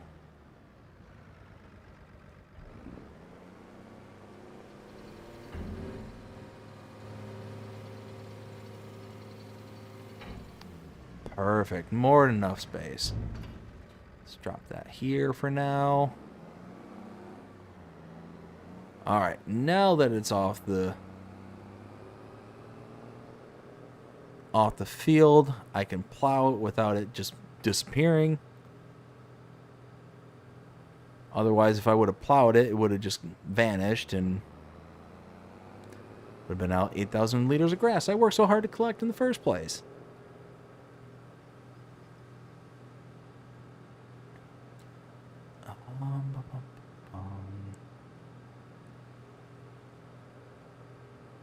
Man, I was hoping to get through the rolling, but I don't know if I'm going to be able to make it.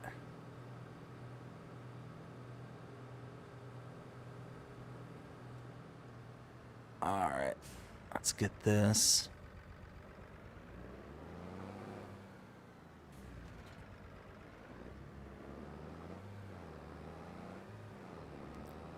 Swung around like so.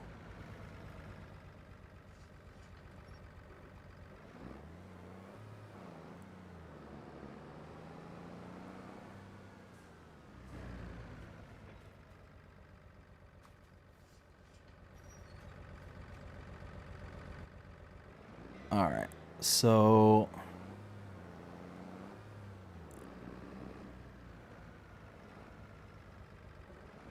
there. Now this field is goofy. Like if you see how this field is, you see this like bump right here for some reason. Like I don't know what the story is, but yeah, this is weird. Like this is broken. You can see how like if I show the roots, see how it kind of misses that whole section there in front of the water? Like it's very odd, very weird. And something to do with the field itself. Alright, so that's going to chug along. I need to adjust. Ow. There we go. Much better. Much, much better.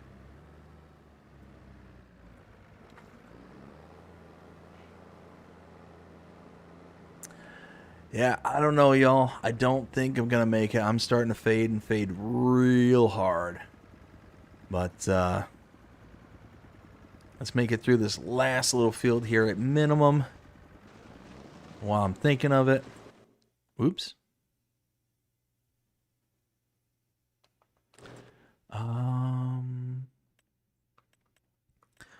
let's get that roller at minimum. Expand it out. Field and grass. Don't need additional weights. No decals. No signs. Boom. $1,300. Oh yeah. Very good. What are you up to this week? So, always pending any map tours or anything like that. As long as there's no map tours or updates, I will be working on either going live, like what we did here tonight, or working on the channel series that we're doing. So either Alone in the World or Submerged Sanctuaries will be that are the two active series running at the moment. One of them is with my cousin JP. The other one is my kind of standalone version of things. So, yeah, that's essentially what we work on here with the channel. One of those pending any updates or tours. So let's see. That's plowing along. Oh, and I got that real close look at the barbed wire. It looks pretty good.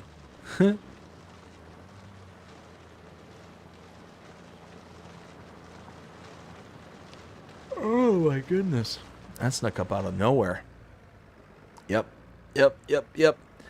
I think this is the curtain call there, everybody. I think that finally the tired has crossed that threshold of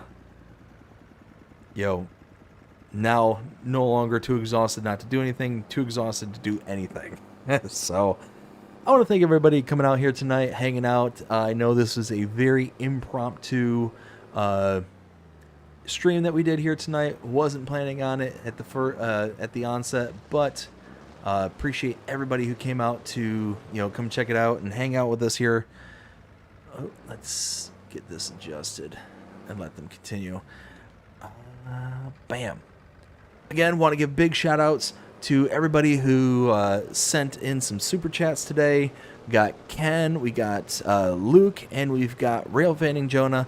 Thank you all so very, very much for your super chats. Greatly appreciate every single one of you. Also want to give a shout out to Jody, who went ahead and sent in, again, I don't know exactly what it is. I'm going to be doing some more research on it, but there's some kind of jewel thing. Again, I'm not sure. I don't know what they are. I've got to figure them out. But again, thank you all so very much coming out here tonight. Hope you enjoyed the stream.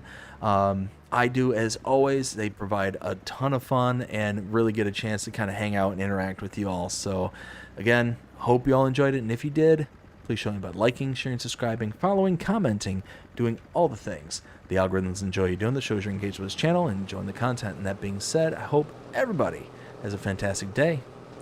Take care.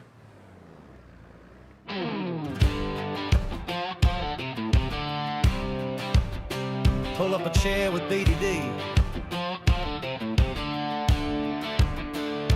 Let's play live. Let's play live. Yeah. Kick off the cam. Pull up a chair, y'all come gather round from everywhere. He's got stories to tell and games to play. Living life one stream one day. He's talking highs and lows and in between. The real life bitch you ain't ever seen. It's more than games, it's how we vibe. This is BDD and let's play live. So let's play live. Come on in tonight. Roll with the good times, keep it feeling right. Laughs and stories, side by side. Come hang with BDD on Let's Play Live.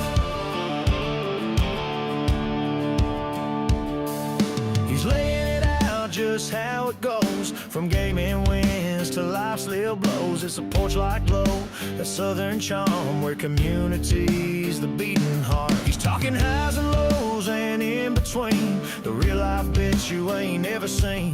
It's more than games, it's how we vibe. This is BDD and let's play live. So let's play live.